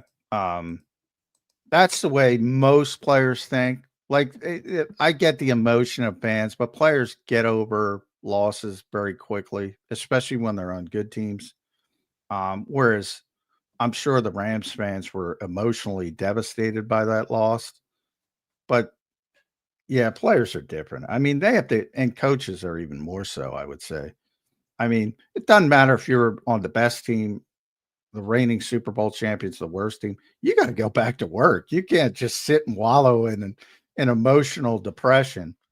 So they tend not to think that way, especially good players. So, I mean, the loss hurts. I mean, they're generally very competitive people too, but in my experience, more people are like Kyron Williams, like, all right, we have to learn from it. Yeah. How many times have you heard Jalen? Loss only is a loss if you don't learn from it. He said that numerous times. Yeah. You know, and that's what Williams said. It's like, you know, we're going to be better prepared for them down the road. Might be wrong, maybe right. And that's why he said he hated the Eagles. It's like, but they're putting us through this adversity. It's good for us. That's general. They're very optimistic people. No, I get it. I think the Rams similarly put the Eagles through some good adversity that they can learn from and be better from in the future. But generally, I'm just saying athletes and coaches even more so are very, very optimistic people because they have to be. That you can't go through an NFL season being pessimistic. Right. It just, you're going to be a failure. Yeah. You don't get to that position in life by acting like woe is me, like Eeyore after a loss. You can't do it. You can't do it. You gotta turn the page as quickly as possible. One more super chat, and then I got a question on Petula here. Simo Mob, what's up, Simo? John is incapable of analyzing the game with nuance. He also believes that the average fan is incapable of understanding basic football concepts. John, coming right for you on this one. Yeah, that's me, definitely. I never talk about the nuance of the game. I don't know if you've listened to this show. I don't care where you like to listen, what you think. Right there, you lose credibility because anybody knows who watches this show. No, nuance and context is all I bring day after day after day. Do I sometimes think fans don't understand basic football concepts? Guilty as charged because a lot of them don't. Some do. Some know what they're talking about. We have a pretty good crowd here. I will say that we have a pretty good crowd. Well, one of the things you're talking about Twitter, dude. Like you're talking into the void in Twitter. Those people are. That's a when you know one of the. I take pride because I think this is the most educated football audience there is. I agree for the Eagles, and hey, dude, I'm part of that. Simo, I agree with John. Sorry, buddy. Appreciate everybody for being here. One more super chat. Joe, hi. What's up, dude? Execution is key, but is there something to call in plays that can't be executed because the opposing teams are not threatened by high-risk plays? Good question. Yeah, there's definitely, I think the Eagles don't stretch the field enough. The irony of this whole discussion is that I've been the one talking about this longer than anybody, even when things were successful. I think they're too conservative. The first two games, 3 pass plays over 20. What I'm trying to say is, and obviously I'm not saying it correctly, is that just because there's only been 3 plays of 20 more air yards doesn't mean there weren't opportunities to throw it down the field more that weren't taken, is what I'm trying to explain. Yeah, I wonder how much that straight jacket, like where they have them, you know what I mean? Like tight window, don't put the ball in harm's way. And I almost think like that's maybe lessened his propensity to pull the trigger in those moments. That's a fair point. I would argue that is probably partially true, at least. Here's Dirty Air. He says, Last one, and then I got to get to this Patullo question. We're running out of time. A lot of super stats today. I do appreciate everybody. I thought we had good conversation off them as well. Dirty Air, 2 for 3 opening drive touchdowns. How many teams have done that? I'd argue our defense should step up in the first half. Well, I thought the defense was tremendous as far as the red zone. Me too. I thought that's Fangio in a nutshell, right? Bend but don't break. And that was a team you're going to have to bend but don't break with. I think the defense in a lot of ways won the game by keeping them in the game. Yeah, me too. Because if one or two of those are touchdowns, game's over. The game's over. Done. So yeah, I think the defense is ahead of where I thought it would be with all the changes. Right. Pretty significantly ahead. And their red zone numbers are crazy as far as production amongst their peers. So I think they kept them in the game by limiting them to field goals. Yeah, good stuff, Johnny Mac. John, I want to talk about this Patullo question. All right. We established on this show today, it's been a very offensive-minded show today, which is good. We needed it. I think this offense, there's a lot of questions. There's a lot of talk about the offense, and I think we hit on a lot of good things today. When it comes to Kevin Patullo and the conservative approach that we have talked about, we both think they're a little bit too conservative. Doesn't, that's maybe not changes what they're going to do, but they are a little too conservative in both of our minds. Is that Kevin Patullo? Is that Nick Sirianni?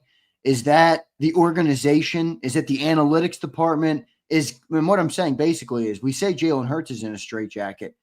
I'm starting to wonder, is Kevin Patullo also in a straitjacket where he's not quite allowed to be as aggressive maybe as he wants to be as an offensive coordinator? What do you think of that? Well, everything is Nick first.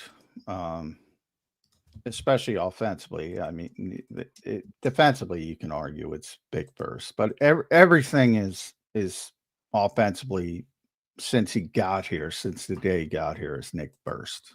The game plan is built with his instructions. He doesn't want to be bogged down with play calling, but it's not like he doesn't like. That's another thing I think is misunderstood. Like, you're not drawing up stuff in the dirt at halftime. The game, everything on that play sheet you call is what you worked on during the week. Far more important than play calling is game planning, because all you do during the week in the game plan, and this is where play callers different. And I would argue in this era of football, Shane was the best because there is a feel to it. And especially with the callback, I like to call it callbacks. Shane was very good setting up something and then coming back to it and doing something differently that I think the other guys, including Kellen Moore, aren't as good at. So there is sort of that difference, but everything's on that play sheet. There's not one time where you're saying, hey, dump this, and we're just going to run something like, again, in backyard football, just draw it in the dirt. There's off schedule stuff where you do that, and there's a feel between Jalen Hurts and AJ or Devontae, and that is sort of like sandlot football, if you want to call it from that perspective. But from a play calling perspective, everything is on that play sheet. So, and everything's broken into situations: 3rd and medium, 3rd and long, 3rd and short, 4th and short, which is basically tush push. Everything is on there. So all you're doing is scanning down that list and picking what you think will work at that particular time based on, as again, Tom Brady explained this better than anyone, as he usually does. Basically, it's probabilities. That's what you're doing as a play caller. So what you do all week is you study the opponent. So this week it's Todd Bowles. This is what Todd Bowles does in 3rd and long. So you have a list of plays that you think are best suited to beat what Todd Bowles typically runs on 3rd and long defenses he runs. And that, as explained as a quarterback, as Tom explained, again, don't listen to me. Anybody can Google this. It's all over the place. Your job as a quarterback to say, all right, A, you want to get up to the line of scrimmage as quickly as possible so you have some time to survey the situation. And if it's not what you expected, the defense, then you can shift to something else, whether it's killing the play or if you have more autonomy as Tom Brady, you could do some different things. That's all it is. You're basically calling plays based on probabilities, based on what the opposing defense typically does. And if they come out and do something they don't typically do, you have to adjust. That's all it is. And, he might be the best ever doing it. Peyton might be the best ever, but those types of guys. So, I think from a complication standpoint, people complicate that way too much. But nobody's drawing up plays that isn't in the game plan. That is an absolute exercise in futility. No, I understand. I mean, and I agree, by the way. I love that Brady clip where he does talk about the play calling and stuff. But you did say you think they're conservative by their nature, by their approach to the game right now, because they believe it's the best way to win, and the stats would dictate that they're correct. Where does that come from? Is it Nick or is it higher? I think it's higher. No. I have no evidence to prove that. It's Nick. It's Nick. You don't think it's like analytics department? You don't think it's anything? No. Okay. No. I'm just asking. I think it's fair to ask because it is an analytical approach of, hey, dumb down the turnovers to 0. Yeah, I get a lot. The funniest thing about, I wouldn't say I'm close, but I talked to Alec Halaby a number of times over the past few years. And I think it's funny how narratives take hold. Like Alex, the assistant GM, for people that don't know now, and he came here as sort of an analytics guy. That's how he was portrayed. And you'll still see that portrayal as, he's Lori's kid's best friend, and that's why he's here. And he's pushing all these analytics on people. And so he barely does analytics anymore, the data stuff, because his job is now much bigger. He's on all aspects of the team, from strategy to roster building to scouting. Awesome breaking down film, by the way, Alec Halaby, awesome. And people think of him as the Ivy League guy who numbers cruncher, because that was the narrative and people hold on to it. No, if anything, if you're talking about, like, Jeffrey Lurie believes and had believed before this run of Eagles success, which again is unprecedented. He believed that having a high octane passing offense was the easiest way to have sustained success in the NFL. So if Jeffrey were putting his foot down, that's what you'd see. He is not putting his foot down because he thinks he hired the right coach. He thinks the coach is doing a great job, and he leaves it up to the coach. A lot of people don't even know, like, again, because of narratives, a lot of people don't even know that Nick Sirianni doesn't report to Howie Roseman. He reports directly to Jeffrey Lurie. Right. They both are. It's like both two prongs to go to Lurie. Right. So there's all these false narratives out there. But no, this football team is wholly Nick Sirianni's, and everything strategy related comes from Nick Sirianni, especially offensively. Now, a little bit defensively, it's big.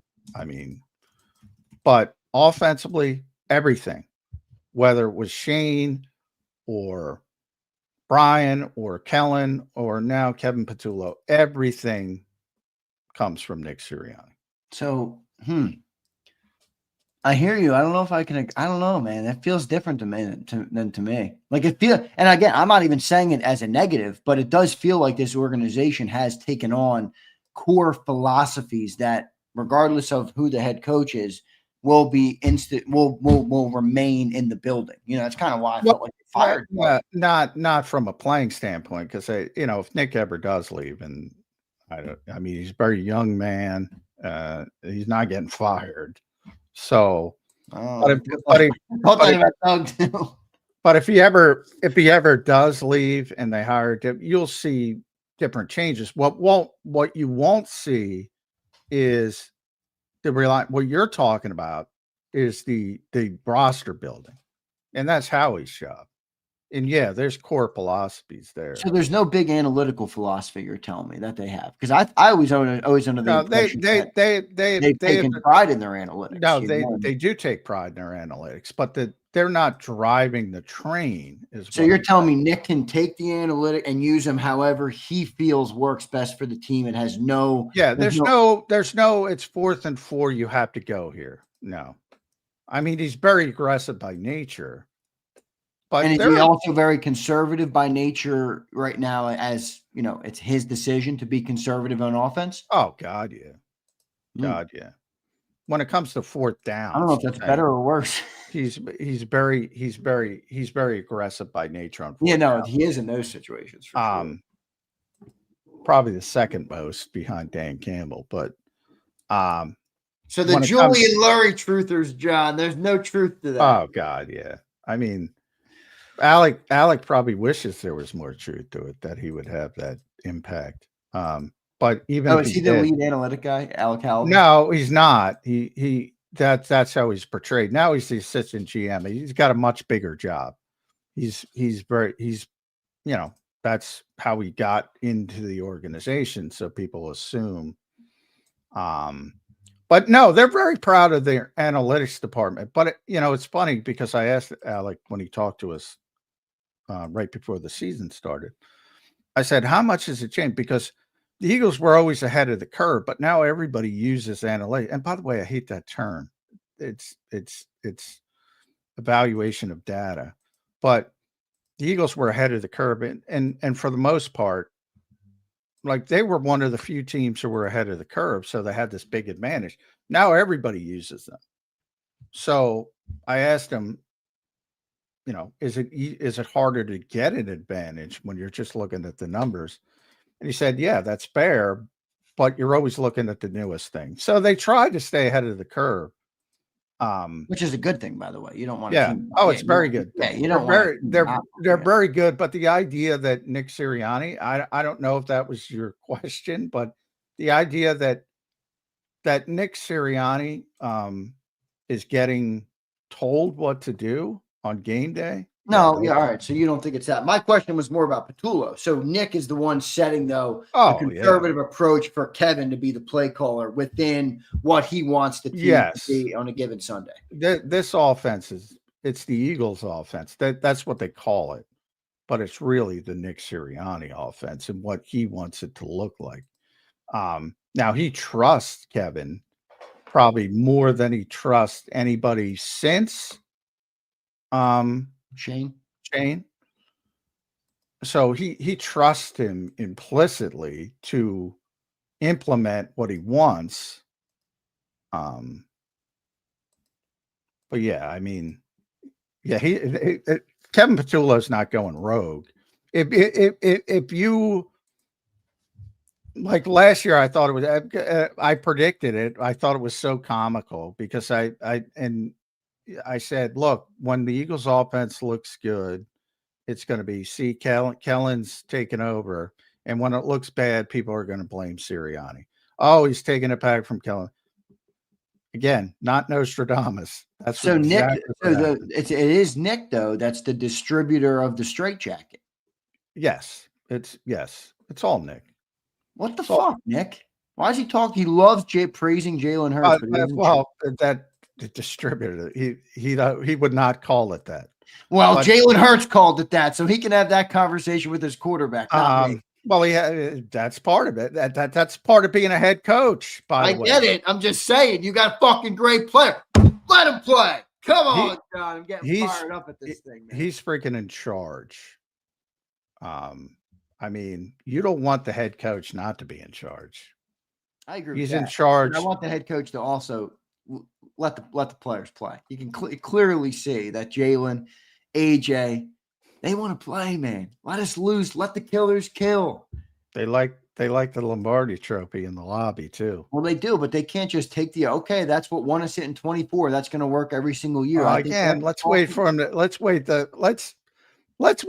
lose a game before you throw the baby out. Hey, man, they almost lost the game if they didn't take off that straight jacket. They almost. They had to take off the straight jacket to win. So let's pretend they take off the straight jacket and they lose in Tampa Bay and there's 3 turnovers. What are we talking about on Monday? Well, I think there's this. I also, John, I think there's like this philosophy, and I'm not blaming you for it. I think there's like this thought process of when I say take off the straitjacket, I don't mean like turn him into Joe Burrow. I know he's not that. Like, I don't want to be this crazy passing team, but 94 yards. Come on, man. Well, I feel like you have to create your own opportunities. Like, if the defense doesn't have to worry about that, I believe I'm the one who said pretty consistently last year these numbers are not acceptable. But again, it's a give and take. You don't get the 40-9 by just being what they were against Green Bay and Brazil. To use that as an example. It was pretty cool if you think about that game. A lot of offense, a lot of big plays, but a lot of negative plays as well. So I mean, it is a tightrope, and I think they're too far in the conservative category. I agree with that, but it's hard to argue with the success. Yeah. So I do give them the benefit of the doubt more than most because I do think they've earned that. To be perfectly fair, they have. I mean, I joke they may never lose again because they win every way under the sun. I don't think they played well, though, in the first 3 weeks of the season. I don't think they played well for more than the first quarter in Dallas. And then the second half against the Rams. So 3 quarters, you can argue they played good football. And I think if you take out the circumstance, you could say 1 quarter, just unabated good football over the first 3 weeks. Yeah, I wear it because I think this comment is right from Curtis. And I know we're over time. We got to get out of here. But Curtis says, Zander, he's been the coach for years now. And 24 was the only super unbalanced year. And it was because we could run at will. This year we can't. Like, I agree. I don't think Sirianni in his nature wants to be this conservative. No, he doesn't. Last year. He doesn't. So he's stuck on it. But I don't think he should be so stuck on it to the point of, don't let it catch up to you. You understand that you're going to have to evolve. 22, we also, I hate this approach that we have to win by being conservative.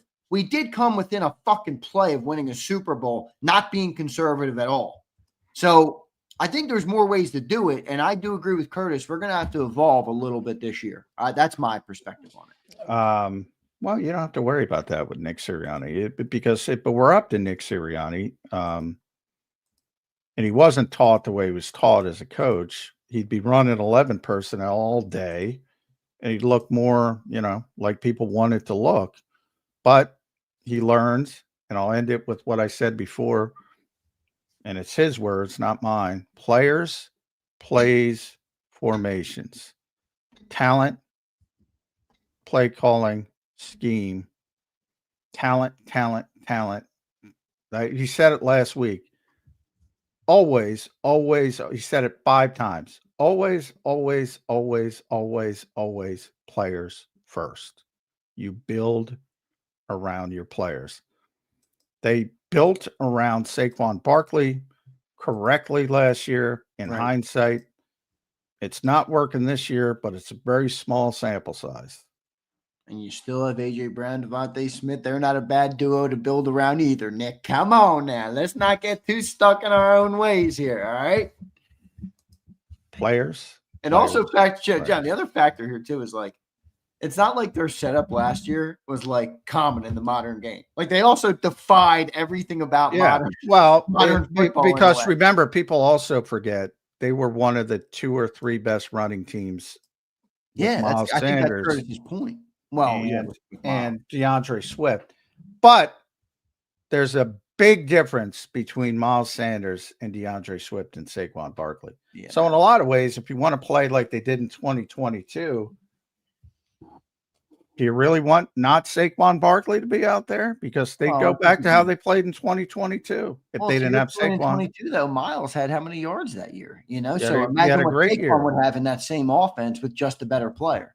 I don't know. I'm not saying go back. It doesn't work like that. I'm just saying. If you got a 2,500 yard rusher, you use the 2,500 yard rusher. If you got Miles Sanders, 50 yards a game right now, and it's a new season. Well, it's a small sample size. I know. I'm just saying. If he breaks out for 200, you're going to be Saquon. Oh, Saquon's still Saquon. I don't think Saquon is off. I'm just saying right now it's not working like it did last year. Johnny Mac, we're overtime, brother. Great show today. Real quick, agenda today. I think they're off today, right? So nothing today. Coordinator day. Got to get coordinator day Tuesday. Damn, I don't know why I'm messed up. I'm still in like off-season mode here in terms of the schedule. Coordinator day today, so we'll hear from them. And then is Keely Ringo going to take the field on Sunday, John? We got to look out for that. I don't know how I'm feeling about that early in the week. Hey, look at the bright side. It can't be much worse. So. All right, Johnny Mac, your final thought. Good stuff, brother. We'll talk to you tomorrow. Players, plays, formations, and got to go talk to Vic. Vic's always good time. So I got to go. Later, dude. Yeah. All right, see you. It's Johnny Mac joining us here on Birds 365. Good stuff from Jay. I always keep him on Tuesdays. I can't keep him on Tuesdays. You got to drive down to the Novacare complex. My bad, John. All right, everybody. I thought that was a good show today. I really did. I thought it was a really good show. I think it was necessary. Our guest bailed on us last second, and I almost felt like it was good because we needed to have a deep dive. Like, you get a guest, and then you start asking all the questions, and it's fine. Guests are great. Don't get me wrong. I love having guests on, but at the end of the day, that offense needed a deep dive. That offense needed a deep dive. And I can't say I agree with everything John said, but I understand where he's coming from on it. I just want to see Jalen Hurts. I just want to see Jalen Hurts and A.J. Brown. I want to see them play their game, man. The part I disagree with John on is the players clearly the players clearly don't want to play this way anymore. Like last year, they became the running team. Why?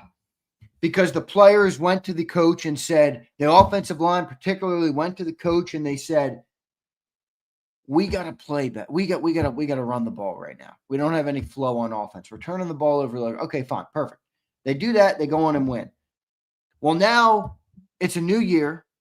You're getting different looks from defenses. As John just pointed out, Lane Johnson has never seen 15-0 blitzes in his life. He's a 36-year-old, 15-year veteran. He's never seen it in his life. So with that being said, okay, you're getting different looks, different defenses. Now you got your 2-star players, A.J. Brown, Jalen Hurts. Hey, man, we got to be more aggressive. We got to play our game. So it's like the same thing is happening in the new year.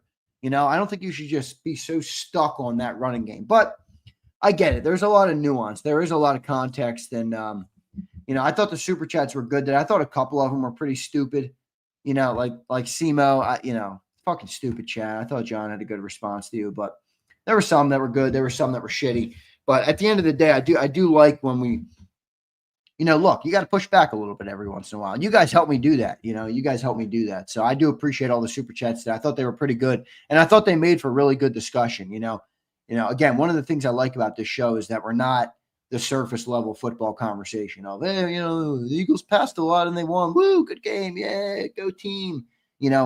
We talk about it. We talk about the good, the bad, the ugly, the indifferent, where the problems are, where they lie, what the concerns are, what the positives are. And I think that's a good way to do it. So, I think that makes for a more knowledgeable fan base. So Keith, beautifully put, Keith. What a great way to in 2 words encapsulate what I think a lot of I can only speak for myself, so I won't speak for Eagles fans, but from the gauge I get on the comments that I read on the JAKIB channel each and every day, we get thousands of them a day, literally thousands in the live chat, and then hundreds on our videos after the fact. I gauge that this 2 words sums up what I think a lot of people want to see in this offense. Aggressive balance. It's a great way to phrase it, Keith. It's a great way to phrase it. Be aggressive, but still be. I'm not asking you to never use Saquon. I'm not asking you to go away from what made it successful, but there's going to be changes. You're going to see different things on defensively this year. Be aggressive. Get AJ involved. Get Jalen involved. Let him throw the football. My one problem too with what John says about the offense, and I really don't understand it, is he kept saying, well, the ball's not coming out with Jalen, like almost insinuating that the entire stagnation of the offense through the first 10 quarters was because Jalen wasn't letting the ball out. But then when they did decide to turn it on, and Jalen and AJ both acknowledge, hey, we stopped being conservative, there was zero issue with getting the ball out. Zero. That go route to AJ Brown, that was as good of a football throw as you will see by anybody. I don't give a shit what your name is. Joe Burrow, Josh, I don't care. That was as good of a football throw as you'll see. Right on the money, right on time, dropped right in the breadbasket. A perfect throw. So it's like, okay, the second half comes, and now Jalen, it doesn't have the problem of holding on to the football. How are the first 10 quarters all on Jalen not throwing the football when the opportunities were there? But the second they both say, Jalen and AJ, hey, we stopped being so conservative. Oh, there's no problem now with the releasing of the football. That's where I don't understand it. That's where I don't understand where John is like, well, they had opportunities. Jalen just didn't let go of the ball. And sure, I mean, look, if you're going to look at the all 22 every single play, absolutely. There's going to be plays where Jalen could have let the ball. But that's universal for every quarterback. There's so many receivers running around. There's so many guys out there. You're going to miss reads. That's quarterbacking in general. You don't see every read. I promise you. The best quarterbacks in the league don't see every read. So to me, it's a little nitpicky, and it leaves out some of the biggest context of, well, the second they dropped it, the second they didn't want to be that conservative brand of football, oh, Jalen didn't have a problem letting go of the ball again. So it's like, were the first 10 quarters on Jalen not throwing the ball, or were they on this approach that's been beaten into Jalen's head of you have to be so conservative, you almost can't let it fly? I don't know. I don't know. Maybe I'm thinking about it wrong. But that was kind of my thought about that. That was my thought about that a little bit. All right. Xander, I feel like we got so many dogs in this team that they feed off that aggressive. Dude, Abe, that's like, take football out of it for a second. That's like human nature, dude. That's like alpha mentality at its core. And I'm not even talking about like, oh, alpha man, blah, blah, blah. Like, I'm talking about simply in life, there is different approaches. There's alpha, there's beta, there's theta. There's all those different things, and they all have different personalities and approaches. Football, by its nature, is an alpha-dominated sport by men who are alpha and believe that they're, as AJ put it, killers. It obviously brings it out of them. 100%. That's why I keep Abe. Again, I know it's vulgar, and there are people who probably don't like this analogy, and I really shouldn't use it as much as I have because it is not the right thing to say on the air, and I should be better about that at times, but professionalism and all that. But it's letting your nuts hang. So I say that, Abe. Let your nuts hang, dude. Let it fly. You got the right dudes in the room to take advantage of this. Let it fly. You don't have to be pent up. We don't have to play like we don't have those killers on offense. We have them. Use them. Rely on them. Give them confidence. Give them the swagger. I know John's like, Jalen has swagger. I'm like, I know that. I meant playing swagger, where he's holding on to the football too long. Dank says F professionalism. Dank, there's a place for it. There is a place for it, my friend. But I hear you. All right. we would be HKP. It does feel like this to me too. I don't want to get like ahead of myself, HKP, because look, it's the NFL, great players on every team. You're not just going to, beat every team to a pulp, but it does feel like by the way, I'm so optimistic on this defense, man, early in this season. I am like elated with how they look so far, and I think they're only getting better. But with the way the defense looks so far early in the year, with the build with the growth that they're already having early in season, with the guys that you have on offense, like it's hard for me as a fan, HKP, to not think like that. We would be as close to unstoppable as we can get. And again, I'm not going to go in fairy tale land of, hey, you're going to win every single game. You're going to blow teams out by 3 touchdowns every.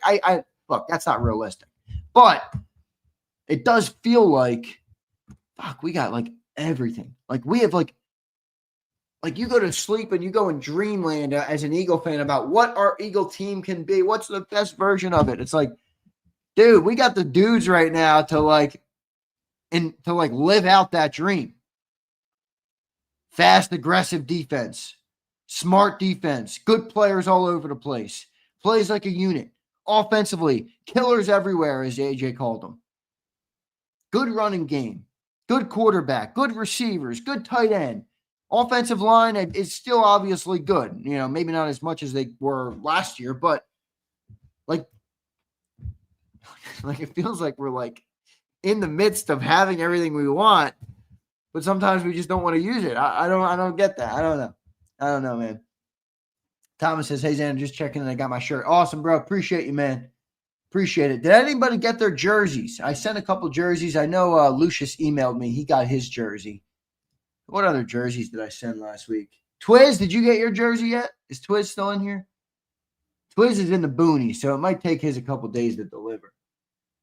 Lucius, I know you emailed me. Farzetta, Thomas Farzetta, you're in Cali, so that might take a little bit further too. All right, that might take a little further too. Who else got the jersey? Mike Berghorst, I heard from you. Appreciate it, brother. Got your shirt. And then Master Eagle. Is Master Eagle in here? He should got his jersey too. I don't know if he got it yesterday. All right. Yeah, Twiz, you're out there, my friend. I don't know.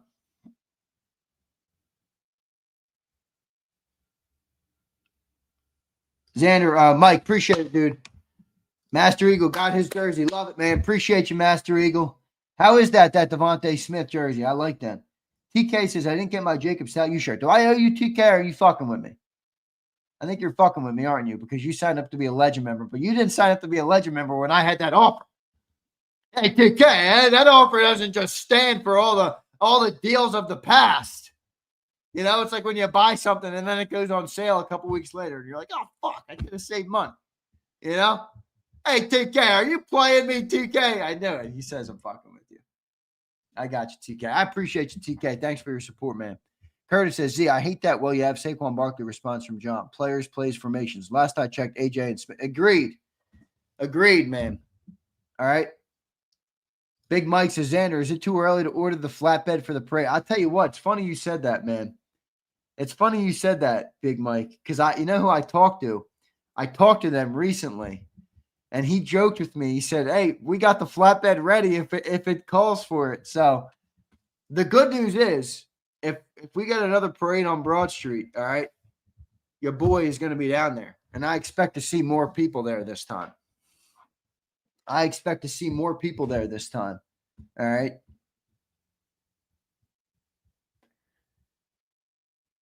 Unsubscribe, then subscribe again. Well, I guess in theory you could do that.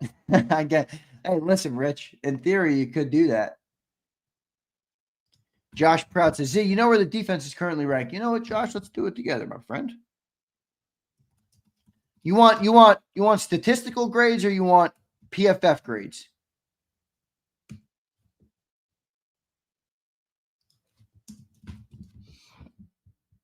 You want statistical grade? Let's do both. Josh. Let's look at how our defense is. Anthony says, Z, here's the difference that makes your point about being more aggressive. Anthony, drop it in and I'll read it. Anthony also said this. This is so true. John is so good at this. It's just, you got to tip your cap. He really is. Anthony says, Z, John is stuck in a certain mindset and will not change. He's always right on both sides of any argument. Sign of a great debater. He really does. He knows how to position himself, man. He really does.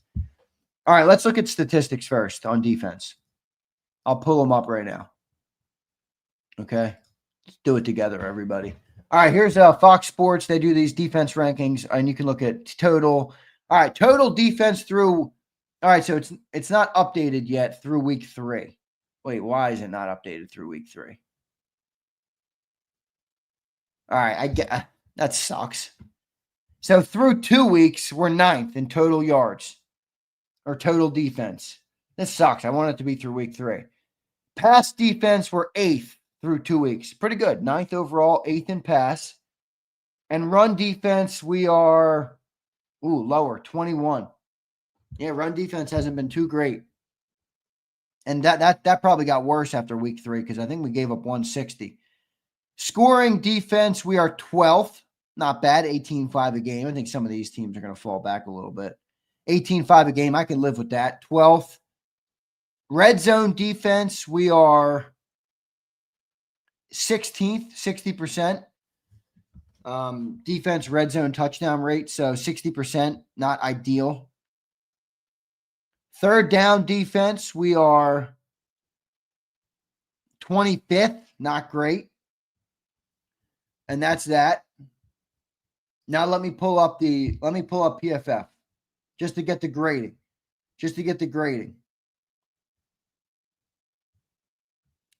Let me just get the I got to go to a different one because I'm logged in on PFF on Safari, not on my browser for StreamYard. Give me a sec. I'll pull it up. Premium stats. Let's go. Okay, here we go.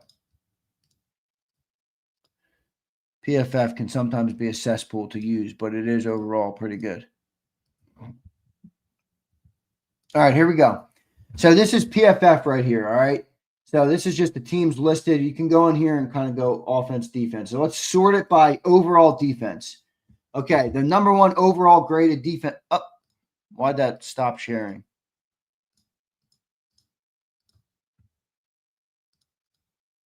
Okay, there you go. The overall defense, so you can see I ranked it by defense. So the number 1 graded defense in the league right now is the Browns. Eagles graded overall defense 6th in the NFL. Pretty good grade. Again, this is different than statistics. PFF's not perfect. There is a lot of context to add to this, but it's still sometimes worth looking at. It's not perfect. I'm not in love with it, but it is good. Defense 6th graded. Pretty good. Run defense 12th graded. All right. Run defense, 12th graded. You can see us there. Tackling, not that matters as much, but I think this adds up because we have been pretty good tackling right now. Eagles, 6th ranked.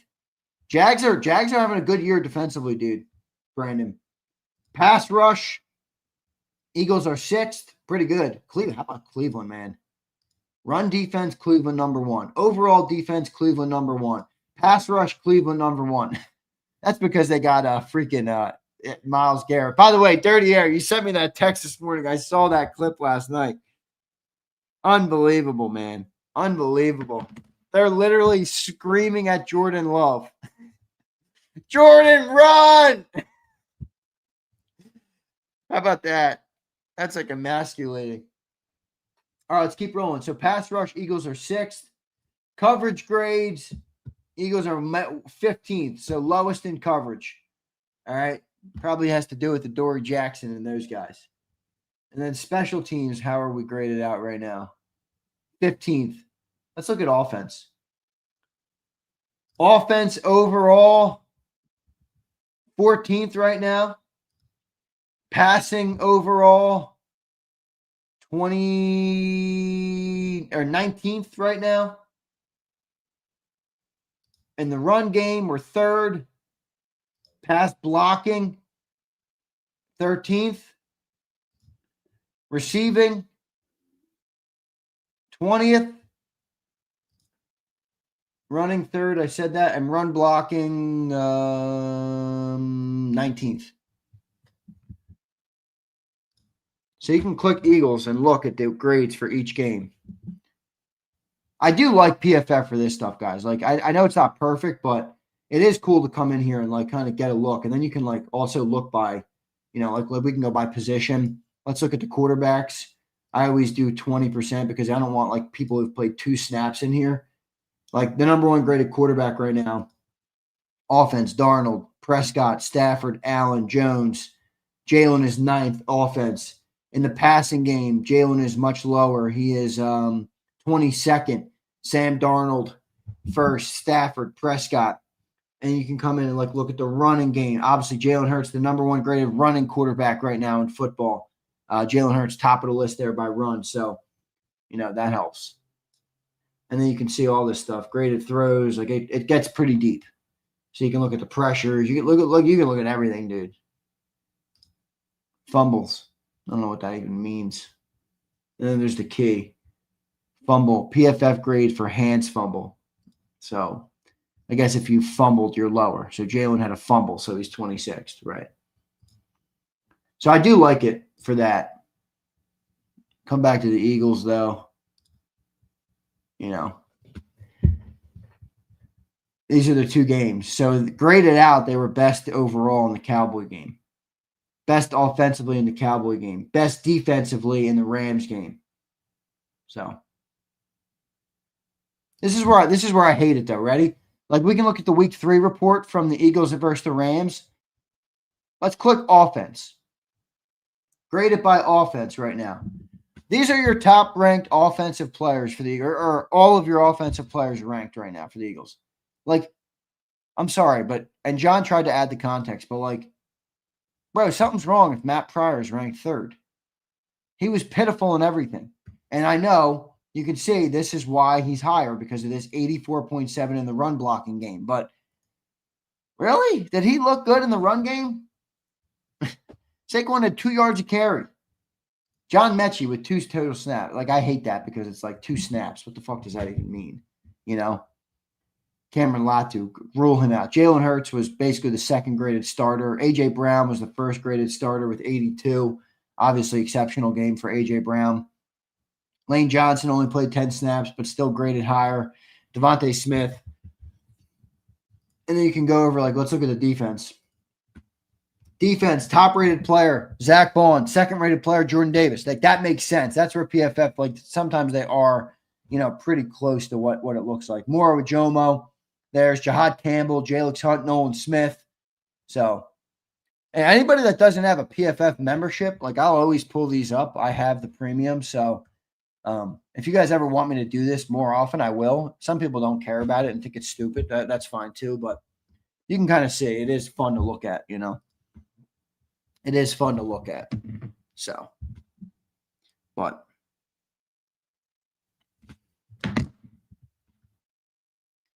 Josh Prout. It's funny you bring that up because I've noticed that so much. Dude, like, I like Josh, before this year, like, I used to say Jalen never gets lit up. Like, he never gets decked. I've seen him get clobbered, I think 3 times now this year. Dude, that hit in the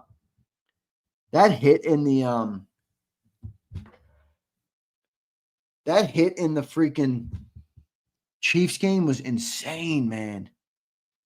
Insane. He got cleaned in that game. Wait, I'll pull this real quick back up. There's one other thing I want to show you guys. The other thing I love about it is like you can click a player and then it'll show you see weekly grades for this year. So you can see how Jordan's ranked in each area weekly. And then you can also look at like their season. So sorry, Josh, let me pull your comment off the screen so people can see that down there. Let me lower the bar as well. Get rid of that for a second. So you can see, because it won't let me scroll down anymore. But you can see like all of the years for Jordan. So 22, his overall defense grade was a 72.6. 23, 70, 71. These are pretty good, by the way, by PFF. Like, if you're in the 70s, you're not exceptional, but it's pretty good. You can see the colors change. When you're red, it's really bad. So overall, Jordan's had a pretty good career, and this is clearly so far his highest graded year so far. And then you can look at the game. So, like, I do love that. And then if you go back here, like, look at offense. Let's just click on A.J. Brown. Yeah, like by game, hasn't been great. Obviously, not used very much week 1 and week 2. Boom, week 3, best graded year. And then you can go like, dude, look at A.J. Brown. Like, anybody who says to you A.J. Brown is not a fucking incredible receiver, look at these grades. I don't think you guys understand. Well, you do. I'm not going to disrespect you guys. But these grades are obscene. Obscene.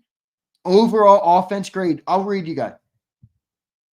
81 in his rookie year, 90 in 2020, 86 in 2021, 87.7 his first year in Philly, 90 his second year in Philly. Last year, a 90 again in 2024. This year, obviously lower because of the usage rate and stuff like that, through the first 3 games. Like, dude, this guy's graded. His grades are insane, A.J. Brown's. Insane. A.J. Brown is such a beast, dude. This is why I come on these shows even after wins, and I'm like, can we please use A.J. Brown? Please. Can we please use A.J. Brown? Like, dude, I look at these, and again, I know they're not gospel. Like, I know they're not perfect, but like for the most part, they have a pretty close like understanding or resemblance of how good a player is. AJ is such a beast, dude. We got to use this guy more. We got to use him more. Let's go to Jalen Hurts. Jalen Hurts, so you can see the through weeks, first game was his best game this year so far offensively. And then you can kind of see his grades, 22, 88.2, 23. This is where John always says, he was better in 23 than people give him credit for. This is where John gets that from. 24, 81.6, and so far 79.2. So Jalen is still grading very high as a quarterback. I'd like to go to Zach Bond real quick so you guys can see how also impressive of a player he is. So 90 grade, his best grade of the year, but last year overall, 90.1. 88.8 so far this year. Total defense. And then you can see it's split up into categories, but the total defense is the most impressive. So Zach Bond plays week in and week out really, really well.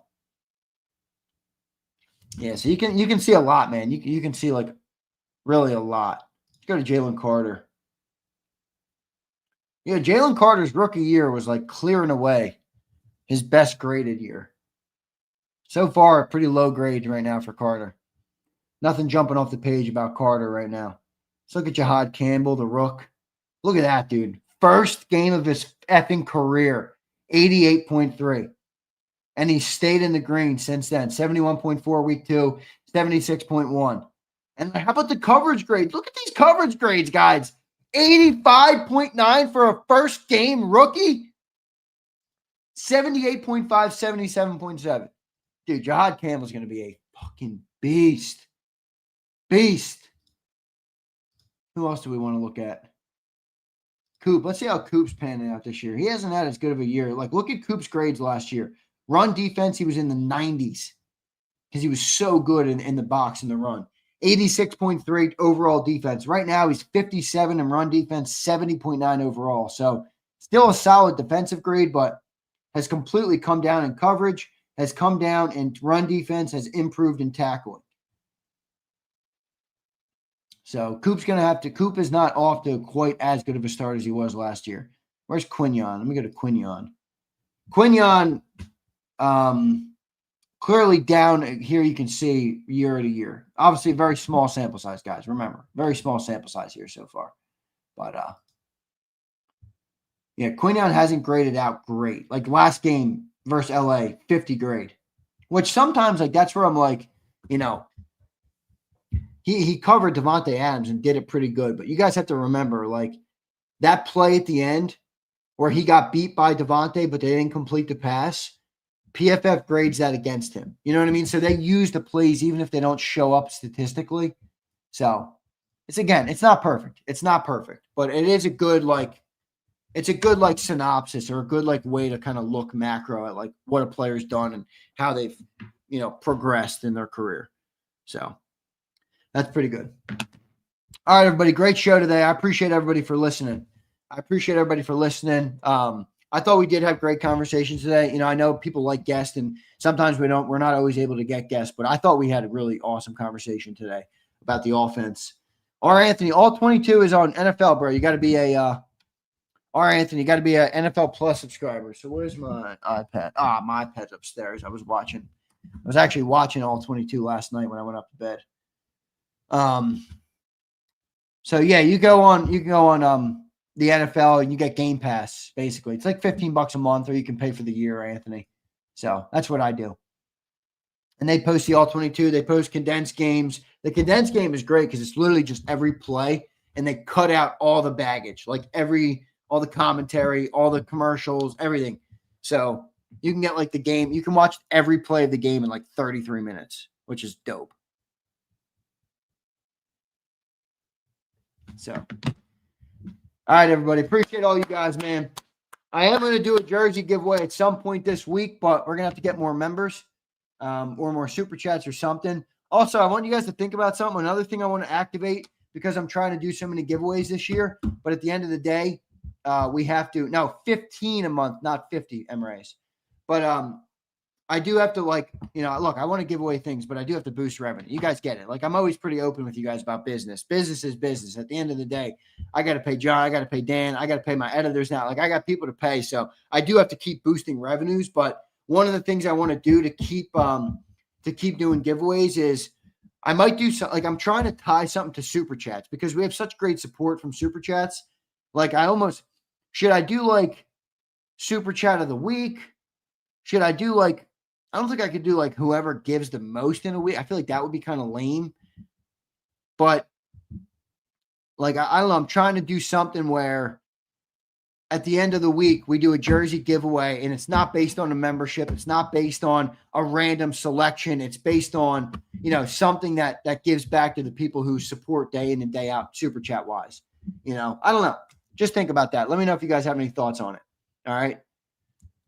Giveaway on the spot is not as, probably won't be, unfortunately, dirty. Like I said, there's a business element. I don't know if that would be as conducive to the business growth element that I'm looking for. Like, I'm looking to grow the business, using the giveaways as a catalyst to grow it, So that way the business grows and the people get more jerseys. Brian Fleming, what's up, dude? Sorry, Mr. Super. Z, it's front office. If they wanted an autonomous offensive coordinator, Josh McDaniels is here in 22 instead of Shane. Kingsbury is here instead of Kellen in 24. Hashtag puppets. So, Flem, I will be fully honest with you, Fleming. John didn't quite sell me that their organization has nothing to do with it. It's all Nick Sirianni. I tend to be a little bit more, and again, I don't say this as much as like I think it's a bad thing, or I'm like trying to bash the organization. I'm not trying to say that at all. But I do think that the organization sets a little bit more than John led on. Like, John basically said, it's all the head coach. He's allowed to use any of the analytics any way he wants. And I'm like, look, I'm not even saying it as a knock. I'm just simply trying to get to the truth. I don't know. I feel like the organization has a little more say. And again, by the way, I'm not criticizing them for that. Like, bro, if I owned a $10 billion Eagles team, yeah, I'd probably be like, all right, what are we doing? What do we got going on? All right. What do we got going on? I'm not going to criticize it for that. It's their toy. They can do whatever they want, but I don't know. Dank, I agree. He says, I really don't think we can know. I agree, Dank. I don't think we'll ever get the honest answer to the question. Caesar, thank you, dude. Caesar, you know what? I forgot to email you yesterday. I'm emailing you right now. Let me find it because I don't want to forget.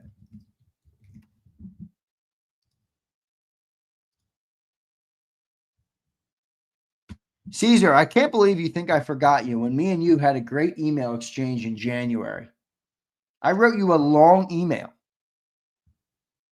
Like, pretty long. I'm reading it right now because I just typed in your email. All right, Caesar, I'm emailing you right now. I know you said you have a PA address. That would help because I don't think I can send a shirt to Chile. All right, it's going to cost me $100, and I don't even know if they'll do it. I'm going to read your super in a second. I just want to email you because I forgot. Caesar! Send that info, brother. There we go. All right, emailed. Check your spam if you need to. My email has been fucking up all week. All right. My email's been fucking up all week. Caesar, what's up, dude? Big Z, you are a big one and the channel will grow no matter what because you deserve it. Well, that's not technically what makes it grow, but I appreciate the comment. Keep up the good work. God will take care of the rest. That I agree with 100%, my friend. So, Caesar, thank you, brother. Appreciate it, man. I'm technically don't deserve anything, my friend. I don't believe I'm entitled or deserve a thing. The fact that my feet are on the earth, the fact that I'm breathing the air, the fact that I'm alive and here and talking to you guys, that's all I feel. I feel privileged to have that in itself. All right, I do. I feel privileged to have that in itself. But I do appreciate your sentiment, brother. I do, man. Thank you for the support. Handsome Hustler, what's up, dude? Give a troll gift. Best super chat channel troll. I don't know about that, dude. I like to look. The trolls, we love them. We got a lot of them. But I don't know if I want to like amplify that over everything else. You know what I mean? Like I feel like we got a lot of good comments. You know, I don't want to amplify only the LJs and the dumbasses of the world. You know, LJ, I was done with him yesterday. Like I know we have this great setup where it's like everybody's allowed to speak their opinion. Let me just clarify the record on this. I didn't create this channel for people with nefarious and bullshit motives to come in and make it their place to speak with a bullhorn. Like, if you want to debate us on football all day or even criticize us to some extent, that's fine. And we appreciate that. And I'm good with that because I don't think I'm always right. But like, this isn't I'm not going to allow you to come in with a bullhorn and just speak all of the bullshit you want to speak to the channel that I invest all my money in. All right. So I'm not like, this isn't free reign. Dictatorship still applies. All right. Dictator. It's not even about being friendly, JD. You don't have to be friendly to me. I don't need you to be my friend. But people just always come in and it's just like, I can speak on anything in this channel and shit on it however I want. Like, no. If you want to go and do that, that's fine. You can go and do it on your Twitter account or on your YouTube channel or on another YouTube channel. But like, I didn't create this platform for you to just come in here and speak whatever the hell you want. It's not, sorry. This is a dictatorship again. And I appreciate the openness and the freedom that we all have to speak our minds and talk about football in all the different ways that it, you know, all the different context that comes with it. But it's not about being friendly. I don't give a shit about being friendly. All right. Well, Emrayes is a good example. Emrayes has basically never agreed with the football take on the afternoon show. He's never been blocked. He's a supporter of the channel. He's here for good reason. He adds to the conversation and he trolls sometimes and, you know, he would never be blocked. People who come in and it's like, Cilio is this, JAKIB Sports is this. Like, dude, fuck off. Like, this is not a channel for you to blast your problems with my company every single day in the chat. Suck it. Get out of here. Go do that wherever you want. Go do that on your own dime and your own dollar. Matt, what's up, dude? What do you think it would take to get Big Dom on the podcast, dude? They're pretty strict about him. I'm not going to lie. Because I used to have a connection to Big Dom, and they tried to get him on, and it was – I don't know. I know some people do. I feel like the Eagles are like they are about everything, especially with JAKIB. They're not really fans of JAKIB because, you know, we don't just kind of tote the company line. We talk about everything. And Cilio is a loudmouth and says a lot of shit that people don't like in that organization. They're allowed to not like it, but I'm also allowed to not subscribe to the philosophy that I need them to be successful. So that's kind of the way we're built. I don't think Big Dom would come on here, honestly. I think Big Dom is cool. I mean, I've met Big Dom many times. I think he's pretty good. I don't think he has a problem with us, but at the end of the day, he's got a boss, and the bosses don't like us. So it is what it is. It is what it is. I'll take a couple more comments to get out of here. I'll get out of here in a second here. Sills is king troll. Well, sometimes he's trolling, sometimes he's not. You know, Cilio does see everything through a perspective of excellent or perfection. And there's always something in a football game you can criticize. Like the thing I don't like about him sometimes, or not that I don't like about him, but you know, that bothers me about him is like there's never a propensity to acknowledge, where the good went. Like yesterday, it was like the run game sucks because the passing game got going and the defense can't stop the run. It's like, all right, yeah, those are the two problems right now. But at the end of the day, the Eagles also showed a lot of good, and we can talk about that as well. Like if we only talk about what they didn't do good, then what are we really doing?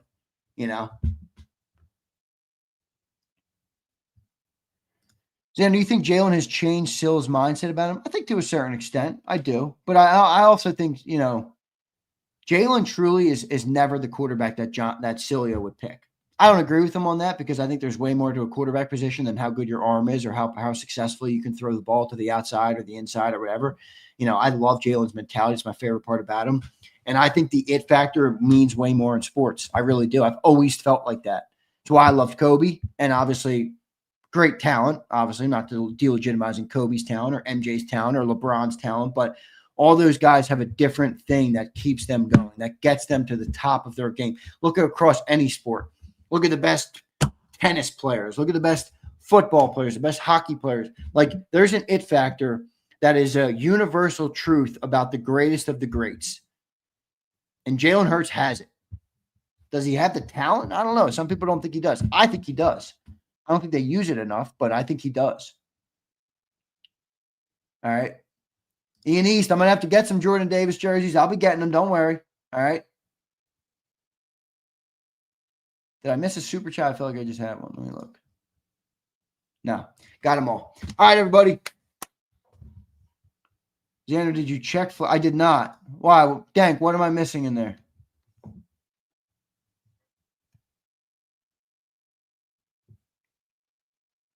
Dank, what am I missing in there? Jalen is the it factor more than LeBron, in my opinion. Obviously not on that talent level. I agree. I think Jalen's it factor. I mean, look, I'm not a LeBron hater. I'm not like a LeBron is the GOAT guy. But growing up, I was a huge LeBron fan. Admittedly, some of the not that I cared that much that he doesn't agree with me politically, but I sometimes thought he was like a little off-putting about it. Like almost like if you don't agree with me politically, like I almost want to outcast. I've never liked that mentality on anybody. Like I subscribe to the philosophy of Jordan, who used to say, Republicans buy sneakers too. And I think that about both. Like I have a ton of people in here who are conservative. I have a ton of people in here who are probably liberal. And I have a ton of people in here who probably don't give a fuck either way.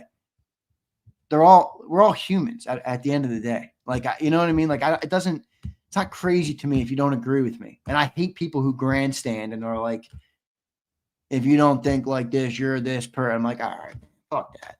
So I think admittedly when I was a little younger, and a little bit less mature, it kind of rubbed me wrong with LeBron. But at the end of the day, I do know how good LeBron is, and I do appreciate how unbelievable of a basketball player he is. Yeah, I do. I mean, believe me, I'm not, it's not lost on me. I loved LeBron when I was a kid. I'll never forget where I was when LeBron first made the announcement he was going to Miami. I was on my front lawn with my dad, and I was pushing the old push mower. And my dad was just out there, not watching me, but he was out there, and I was, he had me mowing the lawn. And I remember I was listening to something on my thing, and my ESPN notification went off, and I looked at it. I'm like, holy fuck, LeBron's leaving Cleveland. He's going to Miami. And I remember stopping the mower and saying it to my dad right there. I'll never forget it. So he's obviously a very impactful athlete. He's one of the greatest of all time. There's no doubt. All right. There's no doubt. All right. Bourne says, glad you gave him his flower. Bourne, I'm not in the business of not giving people their flowers because I don't agree with them on everything. All right. LeBron is a tremendous basketball player. Easily one of the greatest of all time. And by the way, the craziest part about LeBron, in my opinion, is the fact that I know he's not the same player as he was like in Miami, but the fact that he's as good as he is at the age that he is for the length of time, like I don't think people fucking understand how hard that is.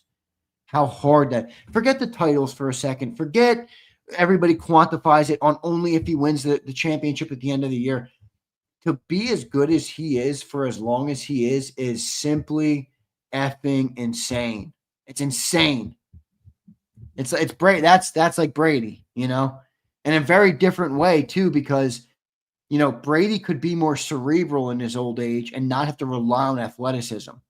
Basketball in its nature, LeBron's not a jump shooter, so it's not like Kyle Korver or even Steph Curry to a more extreme extent where, he can just kind of sit out in the arc and jack threes till he's 48 and still play well.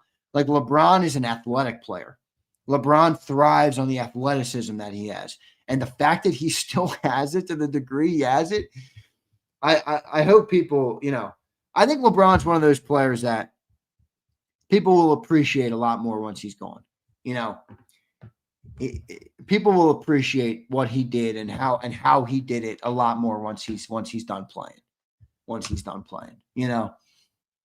No, I like LeBron. I mean, look, again, I don't agree with him on everything, and I don't really care. It's not what it's about. I think he's a great basketball player. I don't think, if you really want to boil it down to the conversation of who's the GOAT, I personally would take Jordan, just because I think that stone cold killer it mentality that Jordan had, it can't be taught and is unbelievable. But, that doesn't take away from how good of a player LeBron is. So I hear you guys. I hear you. Kyle Korver, you like that pull, R. Anthony? You like the Korver pull? All right. Oh, Dank, I'll check it out, brother. I'll check it out. Yeah, LeBron still plays at a high level. Are you kidding me? He's probably not a top 5 player in the NBA anymore, but I don't know. Where are my NBA fans? Who's watching NBA day in and day out? Where would you rank LeBron? And I'm not talking about like all time. I'm talking about right now. Right now. Where is LeBron in the rankings of the best NBA players? Just for this year. JD3, no, you wouldn't.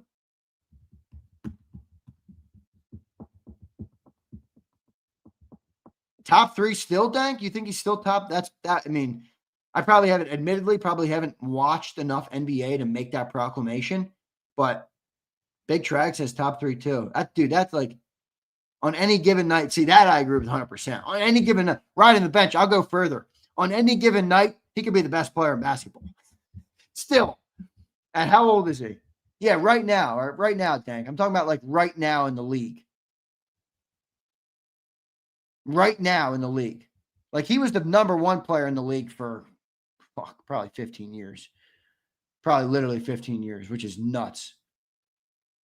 Top 3, top 7, I think that's probably pretty appropriate. Top 8th, I think I'm good with that.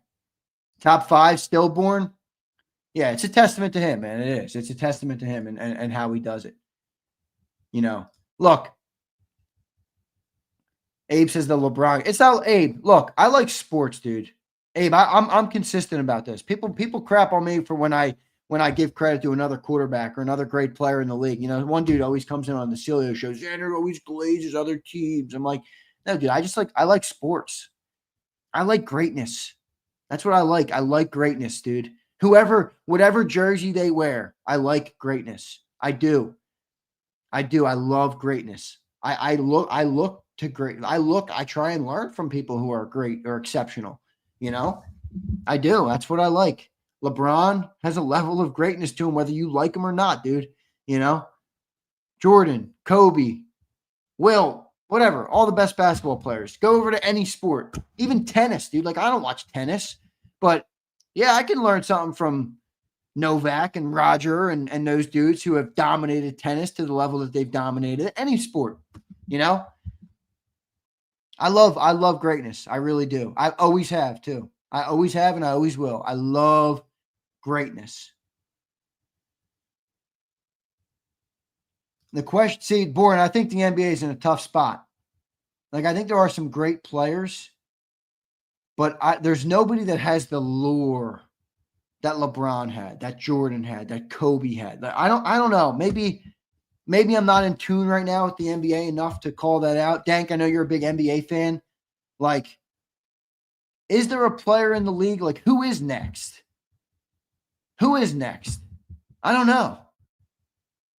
And I know there's great. I'm not saying there's not great players. Tatum, I know Luka. You're right. There's a lot of great players right now, but like Tatum is great, but dude, he doesn't have the lure that LeBron has, or anywhere close. Like, think about it. LeBron was literally the chosen one. coming out of high school. And then he proceeded to live up to every fucking expectation. You know how hard that is, man? You know how hard that is? There's a lot of these dudes who are talking about, oh, these number one picks, oh, Cooper Flagg and whoever it is on a given year. Anthony Edwards, I think he's a good name, but, man, them dudes don't have the cachet LeBron has. I don't know. It's going to be tough. It's going to be, look, whenever you – I just told you guys how much I love excellence and greatness. And on the same at the same breath and the same time, when you have greatness, you can't just expect it to be there all the time. Like, it's going to be hard to replace LeBron. For the league, they know that. Whenever you get a player that good, it's hard to replace. There will be one more, though. That's what it's every era of sports. They come. They come. All right. We signed a new player. Is that true? Like, how big? Like, should I get John on? No, John's going down to the NovaCare. He can't come on.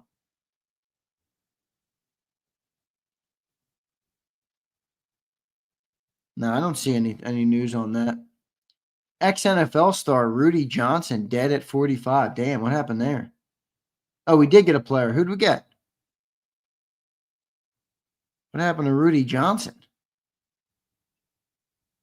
Oh, man, I hate this, man. Died by suicide. Awful. Damn. No matter what you're going through in life, everybody, you can get through it. All right? The good and the bad, right? There's always a new day. It'll always change. The good days won't always be as good as they feel. The bad days won't stay there forever. Damn.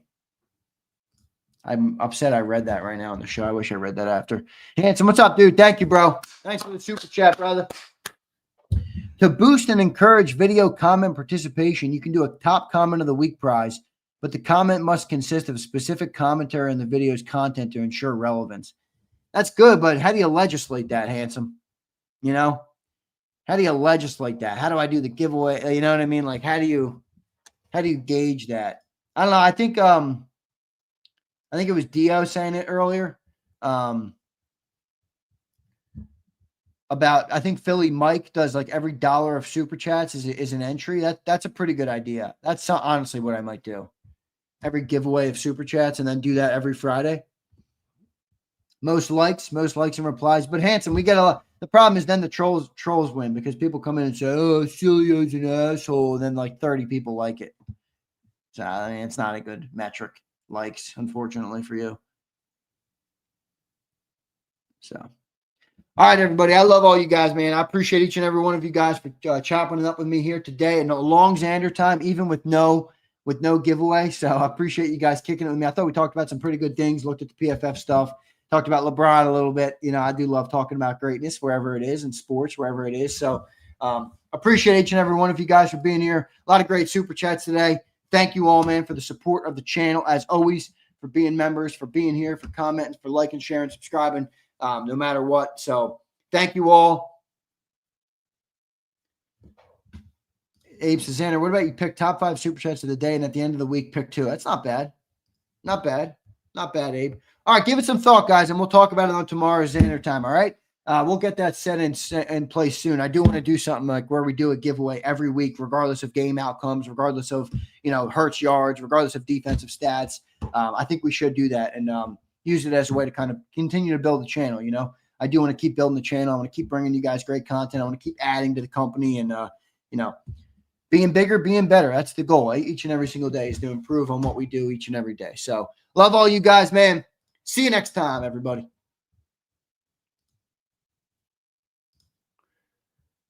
Where's my damn video clip? LOL. My stop set's not there. Fuck is it?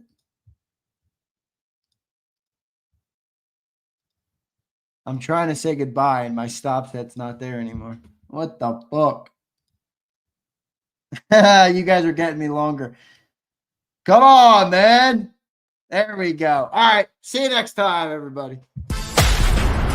You've been listening to Birds 365. the destination for the passionate Eagles football fan who bleeds green. If it's Eagles football, we're talking about it. Debate inside the locker room and guests that are some of the greatest football minds from around the region. We hope you enjoyed the show. We know we had a blast. Make sure to like, comment, and subscribe, and we'll be back soon. But in the meantime, hook up with us on social media at JAKIB Sports. See you next time on Birds 365.